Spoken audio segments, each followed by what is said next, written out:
Patient से बात हुई थी मेरी, और पेशेंट किडनी फेलियर है।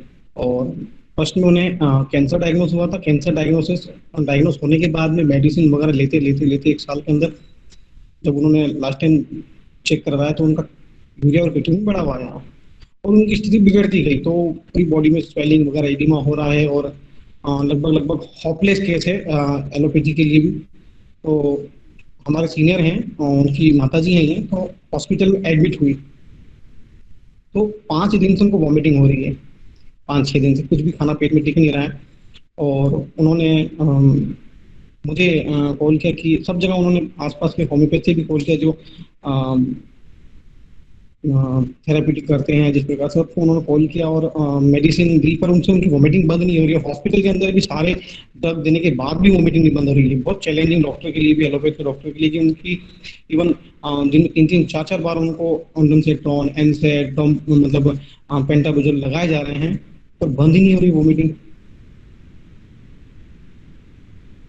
तो उनके जो लड़के हैं वो मेरे सीनियर डॉक्टर हैं, तो उन्होंने मुझे कॉल किया कि मनोज आप कुछ कर सकते हो क्या इसमें, तो बताइए क्या करना, क्या है मम्मी को तकलीफ। तो उन्होंने बताया कि मम्मी को जैसे ही हम कुछ पिला रहे हैं वो वॉमिटिंग कर रहे हैं, और ये कंडीशन 5-6 दिन से एज इट इज है। बिल्कुल कुछ भी खा रहे हैं वॉमिटिंग कर रहे हैं, और पेट में कुछ नहीं गया है तो बिल्कुल वीक हो गए हैं। तो अब हम कुछ भी खिला रहे हैं तो मना कर रहे हैं कि नहीं खाना, मुझे खाऊंगी तो उल्टी हो जाएगी, और उल्टी होगा तो फिर वही पेट दुखे है मेरा, और 2-3 दिन घर तक समस्या चलेगी, और नहीं लेना मुझे, बस कुछ भी नहीं लेना।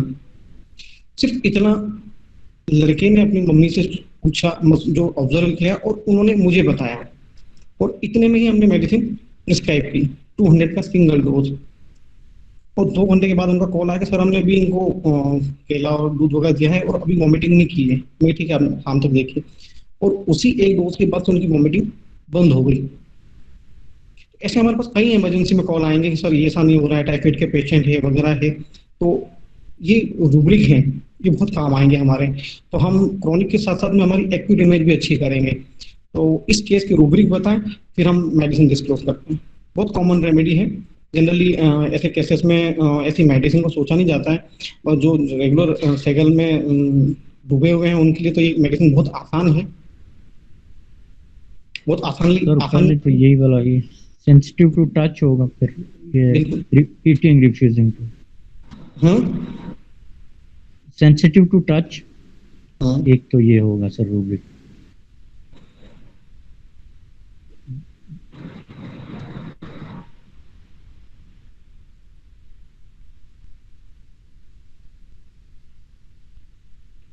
रूब्रिक और मेडिसिन दोनों बताते जाओ, आपने क्यों दिया है, और जो भी मेडिसिन दे रहे हैं उसका कारण बताइए, फिर हम रूब्रिक क्लियर करते हैं।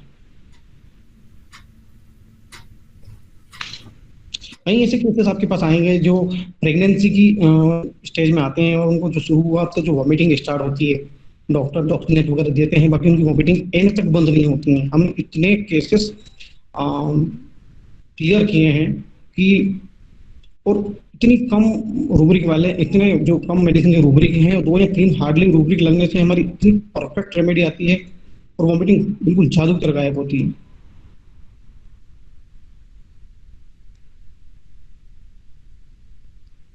Rubric sensitive touch, fear of suffering, और बहुत इंपॉर्टेंट रूब्रिक है यहाँ पर, पेशेंट खुद कह रही है। इस रूब्रिक को हम समझेंगे तो हम काफी केस क्लियर कर देंगे।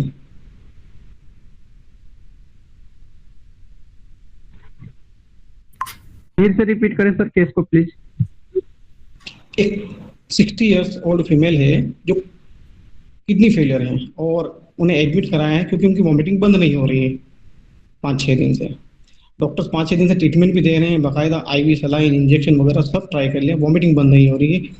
लेडी का कहना है कि, लड़की का कहना है उनका कि भाई कुछ भी खाती है तो खाते से उल्टी कर देती है, दूध पिया दूध उल्टी, पानी पिया पानी उल्टी, और उसके डर की वजह से ये कुछ खा नहीं रही है कि कुछ खाऊंगे तो उल्टी हो जाएगी। तो वो कह रहे हैं कि मैं खाऊंगी और वो वॉमिटिंग होती है तो उसके पेट में जो दर्द होता है वो फिर बहुत होता है, मतलब पर वो 2-2, 3-3 घंटे होता है, तो फिर मैं नहीं, मुझे नहीं खाना है।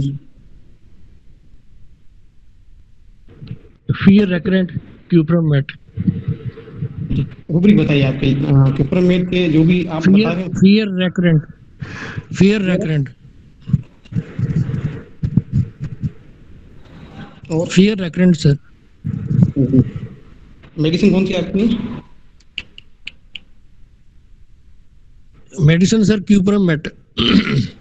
सिंगल रेमेडी है वहाँ पर? हाँ जी, हाँ जी. ऐसे सिंगल रूब्रिक में कोई फंसना नहीं हमें, धोखा देते हैं।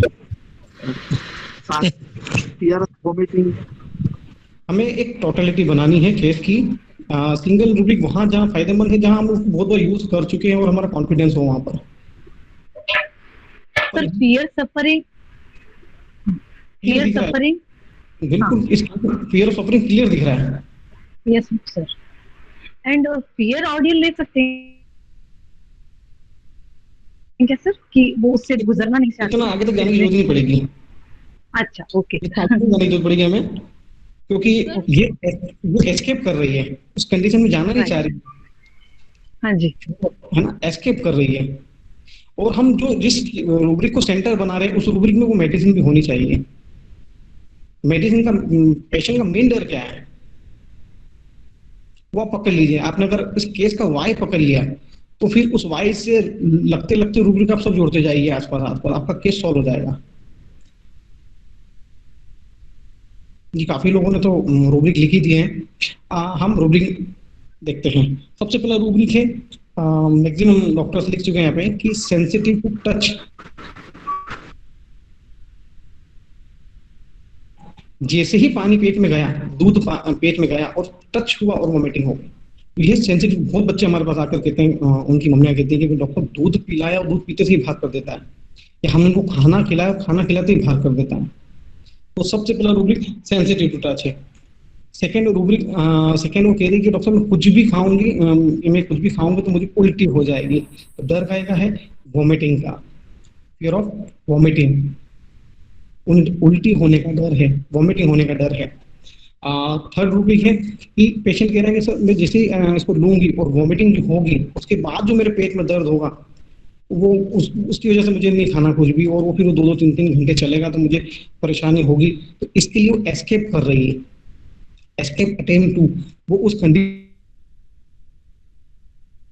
में नहीं जाना चाह रही, वो परिस्थितियों का सामना नहीं करना चाहती है। एक रूब्रिक है एस्केप अटेम्प्ट टू। इतने रूब्रिक की जरूरत नहीं है यहाँ पर, 3 ही रूब्रिक मेन है कि sensitive to touch, fear of vomiting और फियर ऑफ पेन और फियर ऑफ सफरिंग। ये 4 रूब्रिक के बेस पे हमने उनको एकोनाइट 200 का डोज दिया, और एकोनाइट का एक डोज और पेशेंट की वॉमिटिंग बंद हो गई। हमने जनरली काफी केसेस में, एकोनाइट के केसेस में मैंने ऐसे केसेस में मैंने पेशेंट को हाथों हाथ रिजल्ट लेते हुए देखा है कि पेशेंट की वॉमिटिंग बिल्कुल आपकी टेबल पे ही बंद हो जाती है। आप करिए, बिल्कुल आप sensitive touch, fear of vomiting लगाइए, प्रेगनेंसी के केस में लगाइए, और आप रिजल्ट आपकी आंखों के सामने देखेंगे।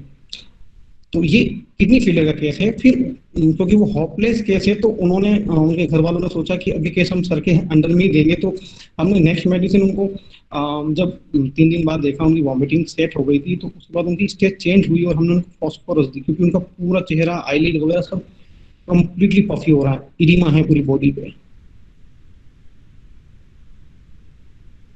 लेडी जो पेशेंट है वो पूरी तरह से बेड रिडन है, बिस्तर पे से उठना ही पसंद नहीं हो रहा है उनको, इतनी ज्यादा उनकी कंडीशन सीरियस है। फिर हमने उनको अभी 3 दिन पहले फॉस्फोरस दिया। उसके सारे रूब्रिक हम नेक्स्ट वेबिनार में डिस्कस करेंगे, पर उनकी लड़की का कॉल आया कि फॉस्फोरस देने के बाद ये जो अब बिस्तर से बैठ के 2-2 घंटे तक हमसे बातें कर रही हैं। पहले तो ये उठ के 2 मिनट भी नहीं बैठ पाती थी, अब बातें कर रही है। उन्होंने हमको नहाने के लिए बोला है, इनके चेहरे की सूजन उतर गई है। तो वो हम बाद में डिस्कस करेंगे इस केस को पूरे को, क्योंकि किडनी फेलियर का केस है तो अभी और चलेगा। पर ये एक स्टेज बताइए कि हमारे पास कितने पेशेंट हॉस्पिटल से कॉल करते हैं जो एडमिट होते हैं और उनकी वोमिटिंग बंद ही नहीं होती है। जैसे टाइफाइड के केसेस में वोमिटिंग ही बंद नहीं होती है। तो ये एक केस 59-60 ईयर्स ओल्ड है, इनका केस है, और एक 6 मंथ का केस है जो आज ही का केस है। इसको हम डिस्कस करेंगे कि इसमें कोई सवाल कुछ पूछना, तो हम नेक्स्ट केस पे चलते हैं। कितना था सर? 200। पैथोलॉजी बहुत ज्यादा। रूब्रिक फिर से बोल दीजिए सर। सबसे पहला फियर ऑफ वॉमिटिंग, एक बार rubric. Fear of vomiting, sensitive to touch, fear of pain और फियर ऑफ सफरिंग। और यहाँ पर आप एस्केप अटेम्प्ट टू भी जोड़ लीजिए, क्योंकि वो उस परिस्थिति में जाना ही नहीं चाह रही है। फियर ऑफ ऑर्गन तो क्या है कि जैसे कि पेशेंट कई बार पथरी के पेन वगैरह के पेशेंट जो होते हैं, तो वो आपको आकर बोलते हैं कि डॉक्टर साहब या वो इस वक्त उसकी कंडीशन नॉर्मल है, पर वो पिछली बार वाले दर्द की जो अग्नि परीक्षा दे के आया है, जो वो तड़पा है, जो परेशानी देखी है, वो उसमें जाना नहीं चाहता, इसलिए आपके पास ट्रीटमेंट लेने आया है। तो फियर ऑफ ऑर्गन जो है वो भुगत चुका है और वो बहुत बड़ी अग्नि परीक्षा दे के आया है। तो वो जब वो बोले लास्ट टाइम जब मुझे पथरी का दर्द हुआ था ना, वो बहुत भयानक हुआ था और मैं कैसे निकला हूँ मेरी आत्मा जानती है। इस प्रकार का जब पेशेंट का वर्जन होगा तो हम फिर ऑर्डर लेंगे। पर यहाँ पर पेशेंट सफरिंग, पेन, वॉमिटिंग के क्लियर कट इन सिम्टम दे रहा है।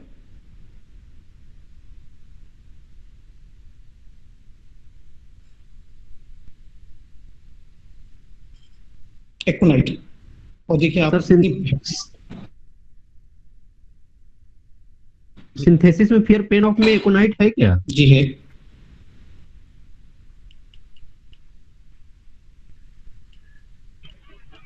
नहीं है सर। जी है। Manoj sir ji, good evening. Good evening, good evening. Fear vomiting में लैकेसिस, सिंथेटिक में सिंगल है। एक्टोनाइट लेकेसिस दो है, फियर वोमिटिंग में दो है, एक्टोनाइट लेकेसिस। सिंथेटिक में सिंगल है लैकेसिस। जी सर। एक्टोनाइट कंप्लीट में है, दो रेमेडी है। एकोनाइट लेकेसिस दोनों है सर सिंथेसिस में। दोनों है। यस। कई बार प्रेग्नेंट फीमेल हमारे पास आती हैं और कहती है कि डॉक्टर साहब जैसे ही खाना खा रही हूँ वोमिटिंग हो रही है मुझे। प्रेग्नेंट लेडीज कई बार कहती है हमारे पास आके। मैंने एक लेकेसिस का केस फर्स्ट या सेकंड वेबिनार में केस शेयर किया था हमने, उसमें पेशेंट ने आकर इतनी ही बात बोली थी कि डॉक्टर साहब जैसे ही खाना खा रही हूँ वोमिटिंग हो रही है मुझे, और इस वोमिटिंग को 3 महीने हो, डॉक्टर नेट वगैरह सब देने पर वोमिटिंग कंट्रोल नहीं हो रही है। अब तो कुछ खाने पीने की इच्छा नहीं होती, डर लगता है कि खाऊंगी तो उल्टी हो जाएगी। तो और उसने ये बोला कि जैसे मैं लेटती हूँ जब ज्यादा वोमिटिंग होती है, मुझे ज्यादा इच्छा ऐसा लगता है कि मुझे वोमिटिंग हो जाएगी। तो fear of vomiting, sensitive touch और लाइंग डाउन एग्रावेशन, 3 रूब्रिक लगाकर हमने उसको लैकेसिस दिया था। तो लैकेसिस से उसकी वोमिटिंग बिल्कुल इंस्टेंट 10 मिनट में बंद हुई और उसके बाद हमको रिपीटेशन की जरूरत नहीं पड़ी। एक 200 के लैकेसिस के डोज से ही उसकी वोमिटिंग बंद हो गई।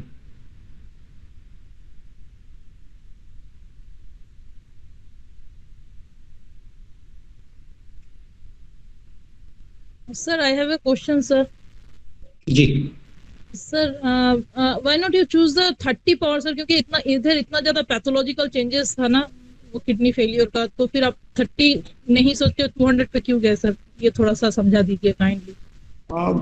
मुझे जनरली पैथोलॉजी जहाँ होती है लोअर पोटेंसी दी जाती है और मुझे इस कंडीशन सुटेबल था, मुझे रिपीटेशन करना नहीं था। 30 देता तो रिपीटेशन के चांसेस ज्यादा होते और मैं 200 से पोटेंसी नहीं था तो इसलिए मैंने उनको 200 ही दिया। Okay, thank you. आज एक सुबह एक मदर एक बच्चे को लेकर आई मेरे पास और उनका कहना था कि रात की 12 बजे से बच्चा बहुत उल्टी कर रहा है। बच्चा 6 महीने का है और वोमिटिंग कर रहा है। और मदर की उनकी उसकी मदर का कहना है कि डॉक्टर साहब जैसे ही दूध पी रहा है ना वैसे ही उल्टी कर रहा है। और इसको पूरी रात हो गई है रोते रोते, बिल्कुल चुप नहीं हो रहा है। जैसे कंधे पे लेके घूमते चुप हो जाता है, थोड़ी देर गोद में लेते हैं चुप हो जाता है, गोद में सोता है फिर उठता है रोता है, फिर हमको लेकर घूमना पड़ता है तब जाके चुप होता है। इतनी ही बात पेशेंट ने बोली कि भैया दूध पीते से उल्टी कर रहा है और चुप ही नहीं हो रहा है। मतलब कि जैसे हम इसको गोद में लेके थोड़ी देर घूमेंगे इधर उधर तो चुप हो जाएगा, गोद में लेके थोड़ी देर सोएंगे तो चुप हो जाएगा, 3 दिन खुलेगी फिर रोना शुरू।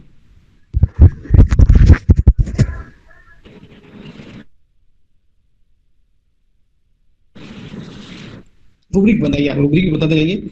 तो carried, desire to be carried, और sensitive to touch and carried, desire to be carried. Carried, desire to be carried, ameliorate. Carried, desire to be carried, ameliorate.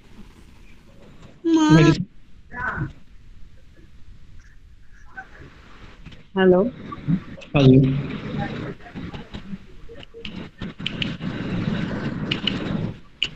Hello sir. हाँ जी बोलिए। हाँ, carried desire to be carried continuously ये दे सकते क्या सर? बहुत अच्छा रूबी मेडिसिन।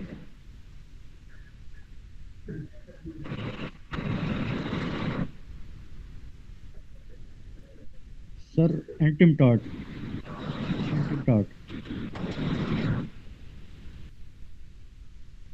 रूब्रिक के साथ आप मेडिसिन बताते जाइए। आर्सेनिक आर्सेनिक और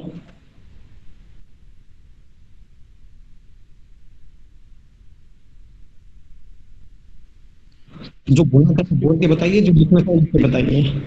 और सेंसिटिव टू टच और carried desire to be carried एमुलरेट, ये एक ये आता है सर एंटिमटॉट और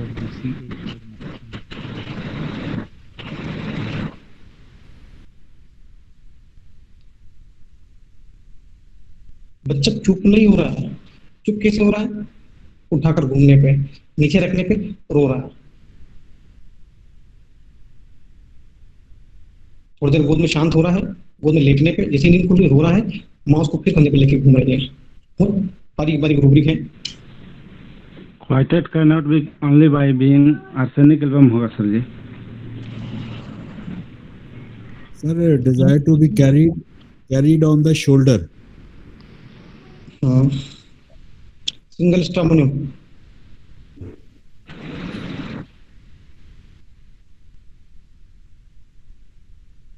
अगर आप रेपेटरी पे हैं तो रेपेटरी पे डालिए। आपका सर सीना हो सकता है क्योंकि हम क्यों कैरी डिजायर में भी तो सीना पड़ा हुआ है। डिजायर में काफी रेमेडी है, केवल सीना नहीं है।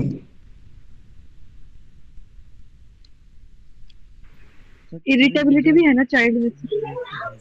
मतलब में जो बोला हमें तो इतने भी नहीं मिल सर एंटिमटॉट और कैमोमिला और सीना 3 है। बहुत रूटीन रेमेडी है। हम इसका रूब्रिक लेते हैं। सबसे पहले मदर ने कहा कि डॉक्टर साहब दूध पीते से ही उल्टी कर रहा है। हम अभी इसी के रूब्रिक पे काम कर रहे हैं, इसी रूब्रिक को डिस्कस कर रहे हैं। तो ये बच्चों का है कि कई बार कोई बच्चे तो मुंह से बोलेंगे नहीं, माँ ही आके बोलेंगे। तो उसके माँ ने आके बोला कि दूध पीते से ही उल्टी कर रहा है डॉक्टर साहब। तो सेंसिटिव टू टच कैमोमिला नहीं है, हमारी कैमोमिला ही रूल आउट हो गई अगर सिंथेसिस से देखेंगे हम तो। सेकेंड, पेशेंट ने कहा कि डॉक्टर साहब इसको हमको लेकर घूमना पड़ता है, नीचे रखते तो रोने लग जाता है और फिर कंधे पे लेके घूमना पड़ता है। तो अभी और चुप नहीं होता, रात भर धीमा धीमा रोता रहा रात भर, अभी चुप नहीं हो रहा। तो एक डॉक्टर हैं जिन्होंने भी एक बहुत अच्छा रूब्रिक बताया, जो कि मैंने भी उस टाइम यही रूब्रिक लिया था। Quieted can not be quieted carried only by being.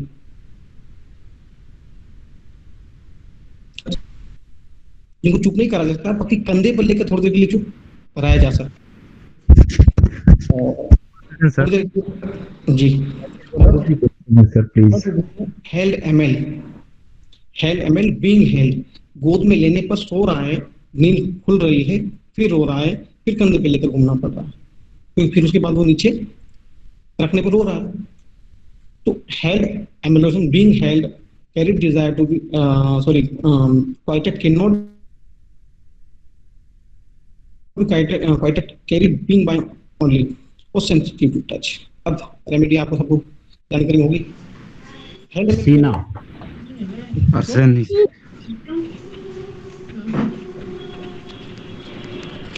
हम दो ही रूब्रिक लगा ले, सेंसिटिव टू टच और quieted can not be quieted carried only by being. Arsenic हुआ, आर्सेनिक एल्बम सर जी। रेमेडी आर्सेनिक है। हमने उसको आर्सेनिक क्योंकि एक्यूट केस में बच्चों में काफी टाइम से हायर पोटेंसी यूज हो रही है,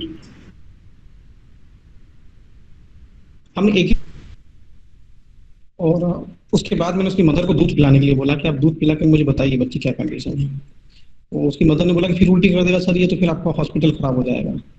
ठीक है, पिलाइए, टेंशन मत लीजिए।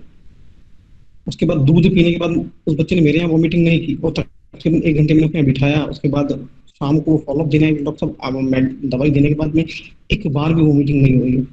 एवं जो हल्का फुल्का रात में फीवर चढ़ा था वो भी चला गया।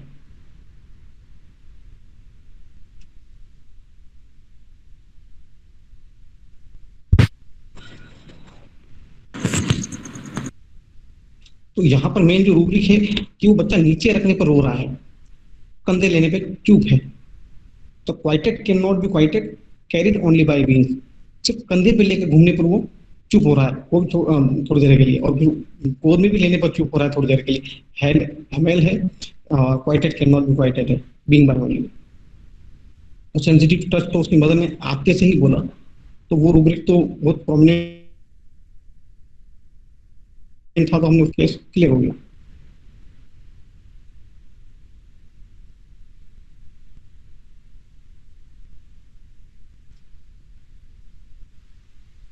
सीना होता तो चुप ही नहीं होता। क्वाइटेड कैन नॉट बी क्वाइटेड, बिल्कुल चुप नहीं होता, ठीक था, चिल्लाता पूरी रात। पर आर्सेनिक के बच्चे कोयल की तरह धीमा धीमा रोते हैं, पिटीफुल कंप्लेनिंग करते हैं, बिल्कुल धीरे धीरे धीरे पूरी रात रोते हैं। जो आर्सेनिक के जो पेरेंट्स होते हैं, जो बच्चे होते हैं, रात हो गई सोते होते हैं, हम तक नहीं सो पाए इसके चक्कर में, बाइटिंग टम्बलर होते हैं। सर एक बात क्लियर किया जाए, कैंट ने लिखा है आर्सेनिक जीआईटी प्रॉब्लम में कभी भी 30 से ऊपर नहीं देना चाहिए। आपने 1 दी कैसे दी? मैंने काफी टाइम दी है, मैं पहली बार नहीं दी, मैंने काफी टाइम दी है और मैंने काफी बेहतर रिजल्ट देखे हैं। इवन मैंने फेसबुक और यूट्यूब पे भी इसके वीडियो डाले हैं कि मैंने बच्चों को एक बच्चे को सीवियर डायरिया था और मैंने उसकी पावर को बूस्ट करने के लिए, जब बच्चा डल है, बिल्कुल बिल्कुल हालत खराब है, उसकी डिहाइड्रेट है, तो हम 30-20 देके उसकी उसके स्टेमिना के बराबर तो पोटेंसी देंगे ना। तो हमने एक ही पोटेंसी का 1 एम डोज दिया और बच्चा बिल्कुल बिल्कुल on the bed diarrhoea vomiting बंद हो गए और 1 घंटे के बाद वो मेरे क्लिनिक पे खेलने लगा। तो काफी टाइम से दी है और जिन डॉक्टर्स के साथ रहे हैं उन डॉक्टर्स की भी एक्सपीरियंस रहे हैं, तो मुझे भी अनुभव है इस चीज का। तो 1 एम दिया है मैंने बच्चे को और वो बिल्कुल परफेक्ट है। कैनॉट बी ये सिंथेसिस का रूब्रिक है, मुझे तो दिख नहीं रहा। कंप्लीट डायनामिक किसका रूब्रिक है? ये सिंथेसिस का है। इसमें 2 मेडिसिन है, arsenic chamomilla. Quieted can not be quiet, ये जो है इसके बाद कौन सा रूब्रिक है? तीसरा वाला सब रूब्रिक है कैरिड ओनली बाय बीइंग। सिर्फ उठाने से वो चुप होगा, वरना नहीं चुप होगा तो फिर क्वाइटेड कैन नॉट बी मशीना।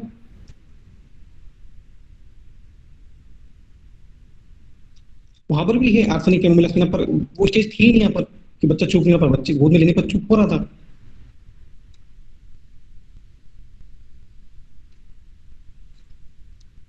तो ये आज का जो मेन दोनों केसेस में है वो है सेंसिटिव टू टच, क्योंकि जो पेशेंट हम मेन जो स्ट्राइकिंग रूब्रिक, जो मेन रूब्रिक जो आते से पेशेंट बोलते हैं हमारे सामने, उस रूब्रिक को तो हमको छोड़ना ही नहीं है।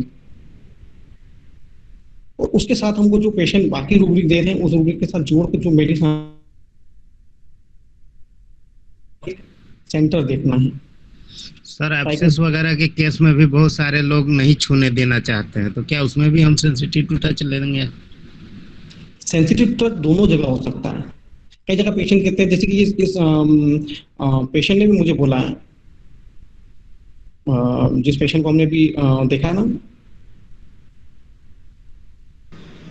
वहाँ पर sensitive over sensitive to touch होगा।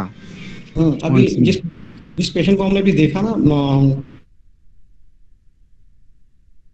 किडनी पेशेंट को, उस पेशेंट को भी काफी एलोपैथी खाने के बाद गले में छाले हो गए, तो वो कुछ भी नहीं खा रहे हैं, इतना टच होते से परेशान होते हैं। थोड़ा सा टच होता तो बिल्कुल मना कर देते खाने के लिए। तो वहाँ भी सेंसिटिव टू टच है, वहाँ भी हमने रूब्रिक लिया है और कुछ रूब्रिक है उसके साथ हम फॉस्फोरस दिए। तो sensitive to touch mental physical दोनों लेवल पे होगा। मेंटल लेवल पे जैसे किसी को पिंपल्स हो जाते हैं, तो लोग, कई बच्चों को पिंपल्स होते हैं तो घर से बाहर निकलते हैं, तो कुछ लोग उन पर टोकते हैं उन चीजों को लेकर, तो वो बच्चे जाते नहीं है बाहर। सेंसिटिव मतलब बर्दाश्त नहीं होना कोई चीज, तो कुछ फुंसी वगैरह कुछ होती चेहरे पे, तो कोई उनको टोक देता तो उनको बड़ा बुरा लगता, फिर वो जाते नहीं है। एक कोचिंग जाना तो वहां नहीं जाते हैं, इनको बाजार जाना तो नहीं, मैं जाऊंगा तो कोई मुझे टोकेगा, मुझे अच्छा नहीं लगता। या फिर कुछ लोग ऐसे होते हैं जो कि नॉर्मल होते हैं, बीमार नहीं होते हैं, पर उनको अगर ऐसी इमोशनल बात कर दी जाए तो तुरंत रोने लग जाते हैं, तुरंत भावुक हो जाते हैं। तो ये भी सेंसिटिव टू टच है, मतलब आपने उनकी सेंसिटिव हिस्से पर टच कर दिया और वो तुरंत रोने लगे, भावुक हुए, फपक फपक के रोने लग गए। नॉर्मल है, पेशेंट को प्रॉब्लम नहीं है, कोई बीमारी नहीं, पर हम अगर मेंटल और फिजिकल लेवल पर सेंसिटिव टच को देखें तो मेंटल लेवल पे ऐसा होगा कि जैसे उसको कुछ ऐसी उसकी दुखती रख पे आपने हाथ रख दी और वो फपक फपक के रोने लग गए। That is sensitive to touch. अब फिजिकल लेवल पे कहीं देखें, आर्मिका के पेशेंट, उनको चोट लग जाती तो वो इतने सेंसिटिव होते हैं टच होने के लिए कि वो दूर से मना कर देते हैं। एक रूब्रिक है फियर स्ट्रक करके रूब्रिक है, जहाँ पर आने का 4th ग्रेड में है कि वो अपने पास भी नहीं आता, वो दूर से मना कर देता है कि डॉक्टर साहब मैं ठीक हूँ, भाई साहब ठीक हूँ, पास में था well says when very sick, और आपका फियर स्ट्रक जो रूब्रिक है उन दोनों में आने का है। तो सेंसिटिव डोज फिजिकल लेवल पे जब होगा तो वो उस हिस्से पे टच नहीं करने देगा। गैस्ट्रिक लेवल पे होगा तो टच होते से वॉमिटिंग करेगा पेशेंट, और फिजिकल लेवल पे होगा तो कहीं चोट लगेगी तो उस हिस्से को टच नहीं करने देगा, उसको टच करने से बचेगा। तो सेंसिटिव टच मेंटल फिजिकल दोनों लेवल पे है, और हमें इस रूब्रिक को 2 धारी तलवार की तरह यूज करना है। बहुत ही कॉमन और बहुत ही जबरदस्त रूब्रिक है। सर ये जो अभी आपने बताया ये सेंसिटिव टू टच जो फौरन रोना शुरू कर देते, इसमें ये हमें एक कॉन्सेप्ट आता है जिसका ऑफेंडेड इजीली, वो आ सकते हैं सर बीच में? आपकी आवाज कम आ रही मुझे। मैंने कहा सर ये जो अभी आपने बताया कि सेंसिटिव टू टच पे वो एक ये भी वर्जन है कि वो बंदा जो मरीज है वो रोना शुरू कर देता है अचानक, तो इसमें क्या हम दूसरा एक ले जो ऑफेंडेड इजीली में तो छोटी छोटी बात का बुरा मान जाता है, हर चीज में बुरा ही ढूंढता है, उसको हर चीज में बुरा लग जाता है, ऐसा उसका बिहेवियर होता है, हर चीज में वो डार्क साइड देखता है। टच में तो पेशेंट नॉर्मल बैठा हुआ है और उसको ऐसी इमोशनल बात कर दी है आपने, कई पेशेंट देखे होंगे आपने कि जो थोड़ा सा कुछ बोला इमोशनल हो जाते हैं, या उनकी दुखती रख पे हाथ रख देना। आप इस रूब्रिक को, हर एक रूब्रिक के कुछ वर्ड होते हैं जो बहुत परफेक्ट होते हैं, तो हाथ रख देना, जो उसकी कमजोर कड़ी है उस पर हाथ रख देना, और वो उससे बचना चाहता है। कई लोग ऐसी जगह जाते नहीं जहां उनको जैसे मेरे पास एक पेशेंट है सोरियासिस की, तो हमने उससे पूछा कि पूछा कि भाई आपको 4 साल हो गए, 5 साल हो गए, प्रैक्टिस करने नहीं जाते हैं, आपने काम नहीं किया? नहीं सर, वो सोरियासिस के पैच है तो सर वो फिर कुछ बोलेंगे तो अच्छा नहीं लगेगा मुझे, इसलिए मैं काम करने के लिए सीखने के लिए नहीं गई मैं। यहाँ भी सेंसिटिव टच है, उसको टच से, और वो टच कोई टीका टम्पली करेगा तो बोलेगा तो उसको बुरा लगेगा, तो बुरा ना लगे इसके लिए ही नहीं जा रहे हैं वहां पर। तो कोई टिम्पणी हो, इमोशनली कोई टच करना, किसी को फिजिकली टच करना, या गैस्ट्रिक में कोई चीज जाने के बाद वॉमिट होना, सब में सेंसिटिव टच है। Sir sensitive to opinion of others भी तो हो सकता है ना? तो वो वहां बोलेगी ना पेशेंट कि मुझे कोई किसी की बात, जैसे कि पेशेंट कई बार बोलते हैं ओपिनियन होते कुछ भी नहीं सोच लेंगे पहले से, पेशेंट ओपिनियन के बारे में बोलेगी।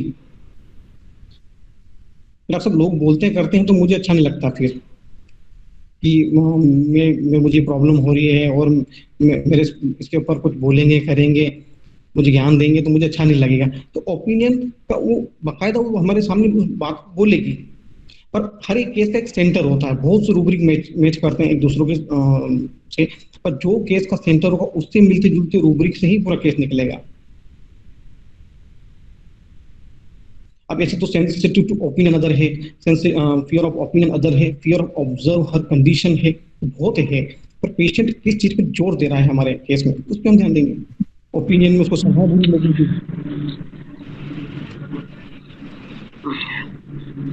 Good evening sir. Good evening. हमारा एक प्रश्न है कि ये sensitive to touch children in, तो जो बच्चे के केस में ये जो चल रहा है तो sensitive to touch children in rubric पड़ा हुआ है, तो इसको चिल्ड्रेन इन में क्यों नहीं लेंगे? सेंसिटिव टू इन चिल्ड्रन नहीं, sensitive touch to children in नहीं, सेंसिटिव इन चिल्ड्रन, टच में इन चिल्ड्रन। रूब्रिक कैसे दिया है सिंथेसिस में? सेंसिटिव टच टू चिल्ड्रेन इन।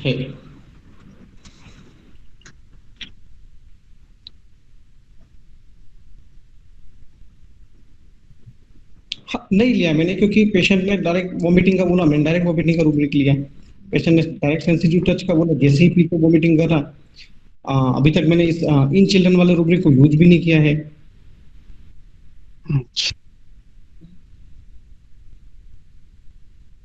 ठीक है सर, थोड़ा सा अब कई रूब्रिक है जैसे आ जाते हैं लोक्वासिटी चिल्ड्रेन इन, ऐसे करके आ जाते हैं। तो इसको थोड़ा समझने के लिए मैंने रखा कि जैसे एक जनरल दे दिया है और इसमें एक स्पेसिफिक चिल्ड्रेन इन लगा दिया, तो उस इसका क्या अर्थ है, इसको थोड़ा समझने का अब है प्रयास। क्वाइटेट मोड भी क्वाइट, हमको सारी टोटलिटी बनानी है हमको। वहां जाएंगे तो हम एकोनाइट वगैरह में फंस जाएंगे। अब पेशेंट कह रहे हैं हमको कि डॉक्टर साहब कंधे पे लेके घूम रहे हैं तो आराम मिल रहा है, नीचे रखे तो रो रहे, तो इसको छोड़ तो सकते नहीं हम, इसको लेंगे। और सर जी मैं बिल्कुल संतुष्ट हूँ, उसमें कोई दिक्कत नहीं है, वो सब आपने सही रूब्रिक लिया है, उससे संतुष्ट। लेकिन एक प्रश्न आया है ना, तो थोड़ा सा दिमाग में ये रूब्रिक आया, तो इसलिए मैंने इस चीज को रखा, ताकि कई जगह हम सिंपल रूब्रिक लेते हैं, उसमें मेडिसिन वो पड़ी रहती है, लेकिन वो अगर बच्चा चिल्ड्रन इन लगा देते हैं तो निकल जाता है। तो इस कंफ्यूजन को मैं चाहता हूं कि अगर इस मंच से अगर कोई आदमी भी अगर रूब्रिक आते हैं, और हम टोटलिटी के आधार पर हमारे जो पेशेंट ने सभी रूब्रिक बोले हैं वो एक कवर होने चाहिए। हम एक रूब्रिक में फंसने जाएंगे तो हमारे बाकी के 2 रूब्रिक रह जाएंगे, तो हम सिंगल रूब्रिक इस पर नहीं फंस सकते। हमें जो वो यूज करके मेडिसिन देनी पड़ेगी। मनोज जी नमस्कार। एक्चुअली चिल्ड्रन इन स्पेसिफिक हो जाता है, आप देखेंगे एंटीमटाड उसमें दिया हुआ है। एंटीमटाड पहले हम लोग जो क्लासिकल, पहले अभी भी ट्रीटमेंट कर रहे हैं क्लासिकल का ऊपर, तो जो बच्चे का जो कफ काशी होता है कभी वो इतना वो इरिटेट हो जाता है, और वो उसको थोड़ा टच करेगा, उसको कुछ बोलेगा उसको, तो वो एंगर वो दर्शाता है। एंटीमटाड का पेशेंट जैसे ज़्यादा देखने को मिलता है, ऐसा जैसा एंटीमटाड नहीं है, लेकिन एंटीमटाड का पेशेंट भी ऐसा है, जब उसको कुछ देखेगा, उसको सामने टच बोलेगा तो उसका नजर में नजर मिलाएगा, उसी टाइम तो इरिटेट हो जाता है। ये स्पेसिफिक हो जाता है, स्पेसिफिक चिल्ड्रन का ऊपर आ जाता है जब चिल्ड्रन इन लेंगे। हेलो, मैं एक लाइन बोलूं क्या? जी जी। हाँ सर जी, ये एक सवाल जो आया है, sensitive touch to in children, तो कहीं मैंने पढ़ा है कि बताया गया है किसी टीचर के द्वारा कि चिल्ड्रेन उस केस में लिया जाता है जहां रोगी का व्यवहार बच्चे जैसा हो। अब बच्चे उसको कहा जाता है जो कि खुद के बारे में अवेयर न हो, जो दूसरे पर डिपेंड हो। चाहे रोगी क्लिनिक में आके दूसरे पर डिपेंड हो तो उसको चिल्ड्रन कहा जाएगा। अगर रोगी खुद से बता रहा है तो वहां वो चिल्ड्रन लेना उचित नहीं होता है। सेंसिटिव इन चिल्ड्रन, अब एक रूब्रिक में जो है तो बिहेवियर चाइल्डिश ऐसा एक रूब्रिक है। चाइल्डिश बिहेवियर जो बराइटा के अंदर आता है।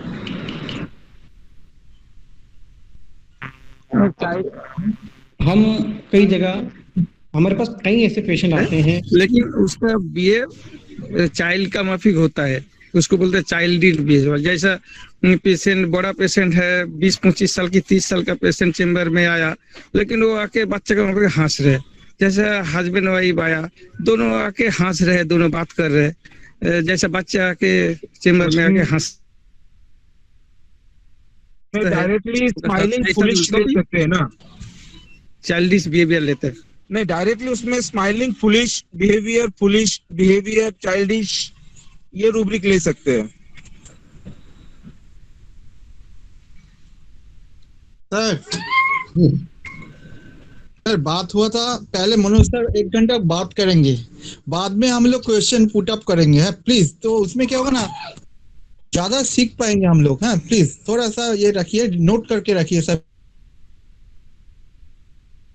प्लीज, अच्छा होगा sir. Yes sir. Manoj sir अब नेक्स्ट केस है प्री मैच्योर इजैकुलेशन का। हमारे एक डॉक्टर मित्र हैं और उन्हें तकरीबन 4 महीने से प्री मैच्योर इजैकुलेशन की प्रॉब्लम है, और उन्होंने, क्योंकि उनके फादर का ट्रीटमेंट मेरे पास चल रहा है ब्रोंकाइटिस का, तो उन्होंने मुझे कॉल किया कि डॉक्टर साहब मुझे प्री मैच्योर इजैकुलेशन की प्रॉब्लम है 4 महीने से। और शुरू के 1 महीने भी वाइफ के साथ जाते से मुझे डिस्चार्ज हुआ, मतलब जाते से ही थोड़ी बैठने के बाद मुझे डिस्चार्ज हुआ, तो मुझे डर लग गया कि ये क्या प्रॉब्लम आ गई। और उसके बाद मैं 1-2 बार और गया, और उसके बाद मुझे डर लगने लग गया कि मैं कर पाऊंगा या नहीं कर पाऊंगा। तो मैं किससे आपको तकलीफ क्या आ रही है, तो बोले डॉक्टर साहब अभी मेरी 34-35 साल की उम्र है, और अभी ये प्री मैच्योर इजैकुलेशन की उम्र है, तो मैं बुढ़ापा कैसे निकालूंगा। मेरी उम्र अभी 35 साल की उम्र है, और अभी से मुझे ये प्रॉब्लम आ रही है, तो मैं अपनी बाकी की उम्र जो कैसे निकालूंगा। लोग 55-60 साल तक अच्छे से एंजॉय करते हैं, और मैं 35 साल में ये उम्र है, तो मैं 65-60 कैसे निकालूंगा, ये 50-55 कैसे निकालूंगा। तो मैंने कहा कि अभी आपको क्या डर है, कि डॉक्टर साहब हिम्मत ही नहीं हो रही मेरी वाइफ के पास जाने की मेरी, और मुझे ये डर लगा है अंदर कि मैं जब भी जाता हूँ वाइफ के पास तो मेरी हार्ट बीट बढ़ जाती है, और मुझे पूरी बॉडी ऐसी धुजने लग जाती है, और मुझे ये डर लगता है कि मैं नहीं कर पाऊंगा, और मुझे ऐसा लगता है कि मैं वो प्रोसेस को, मतलब जो सेक्स की जो प्रोसेस है वो बीच में ही मेरी छूट जाएगी, और मैं नहीं कर पाऊंगा। तो ये 3 महीने से मेरी प्रॉब्लम चल रही है डॉक्टर साहब, और बहुत प्रॉब्लम में हूँ मैं, तो बताइए आपको ट्रीटमेंट वगैरह हो तो उन्होंने फोन पे मुझे इतनी ही बात बताई कि डॉक्टर साहब अभी इस उम्र में ये हाल है, तो आगे क्या होगा मेरा, 60-65 की उम्र में क्या कंडीशन बनेगी मेरी। और हमने उनको मेडिसिन प्रिस्क्राइब की 200 पोटेंसी में, और 15 दिन बाद उनका मेरे पास कॉल आया कि डॉक्टर साहब 1 डोज के बाद से ही समस्या बिल्कुल खत्म ही हो गई है मेरी लगभग, और बहुत अच्छा आराम है मुझे।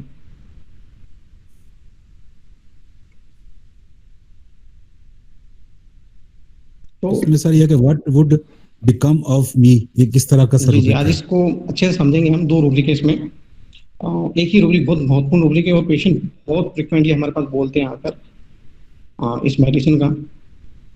काफी रूब्रिक सीखने इस केस के अंदर।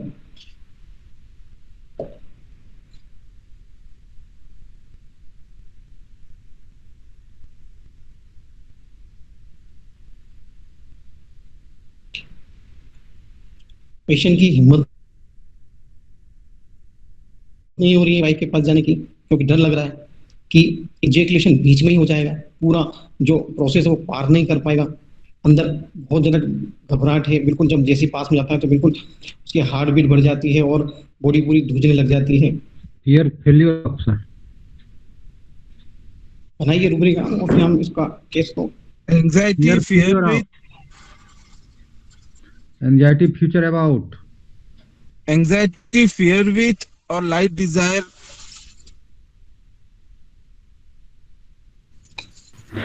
Anxiety poverty of delusion pass fear failure of sir.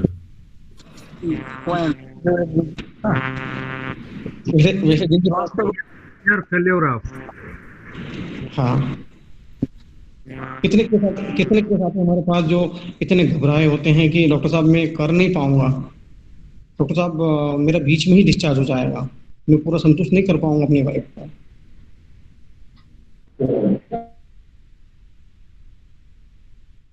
Destination एक तो है ना रूब्रिक, उसमें भी आता है लाइकोपोडियम में। देखिए श्रीकिंग भी sir, shrieking for help.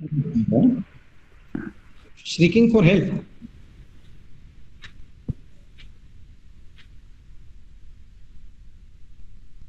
Patient की हिम्मत नहीं हो रही है जाने की,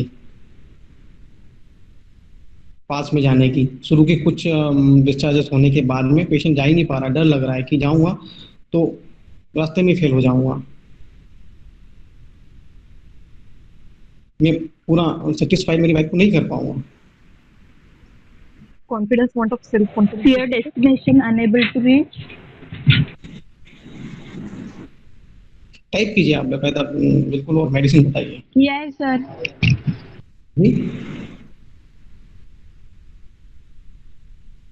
बहुत सारे रूप दिखाएंगे आज यहाँ पर इस केस में। और लाइकोपोडियम लग रहा है सर।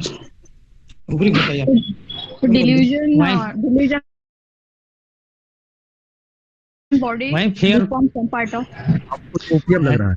अर्जेंटम है, मुझे लग रहा है फियर फेलियर, वो जो एक fear distinction unable to reach, वो एक रूपरेख है ना sir, unable to reach certain point, argentum nitricum. और बताइए, मतलब पेशेंट ने चीज बहुत छोटी बोली है पर उसके पीछे बहुत सारे रूब्रिक हैं। अगर हम सोचकर बहुत सारे रूब्रिक जुड़ जाते हैं। वैसे 3 या 4 रूब्रिक पे पेशेंट को मेडिसिन दे दी थी मैंने। Here impotency of pass cannot pass through certain Fear suffering of fear failure before or metallicum. कई पेशेंट नहीं बोलते looks like lycopodium. कई पेशेंट हमारे सामने बोलते हैं कि डॉक्टर साहब मुझे तो लगता है कि मुझे लगता है डॉक्टर साहब मैं अपने बच्चे की ये बीमारी की वजह से अपने बच्चे की शादी नहीं देख पाऊंगा। अच्छा, तो डिल्यूजन पास कैनॉट पास थ्रू वो पेट्रोलियम का है ना।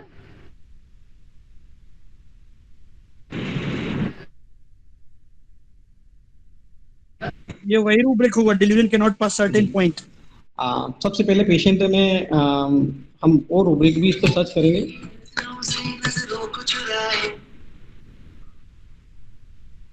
सबसे पहले पेशेंट ने कहा कि डॉक्टर साहब मुझे जैसे मैं 2-3-4 महीनों से मुझे प्री मैच्योर इजैकुलेशन की प्रॉब्लम शुरू हो गई है। तो इसमें काफ़ी रूब्रिक है। Male erection incomplete relaxed penis become, ये मुझे बिल्कुल हो ही करने में भी नहीं हो पा रहा है मुझे।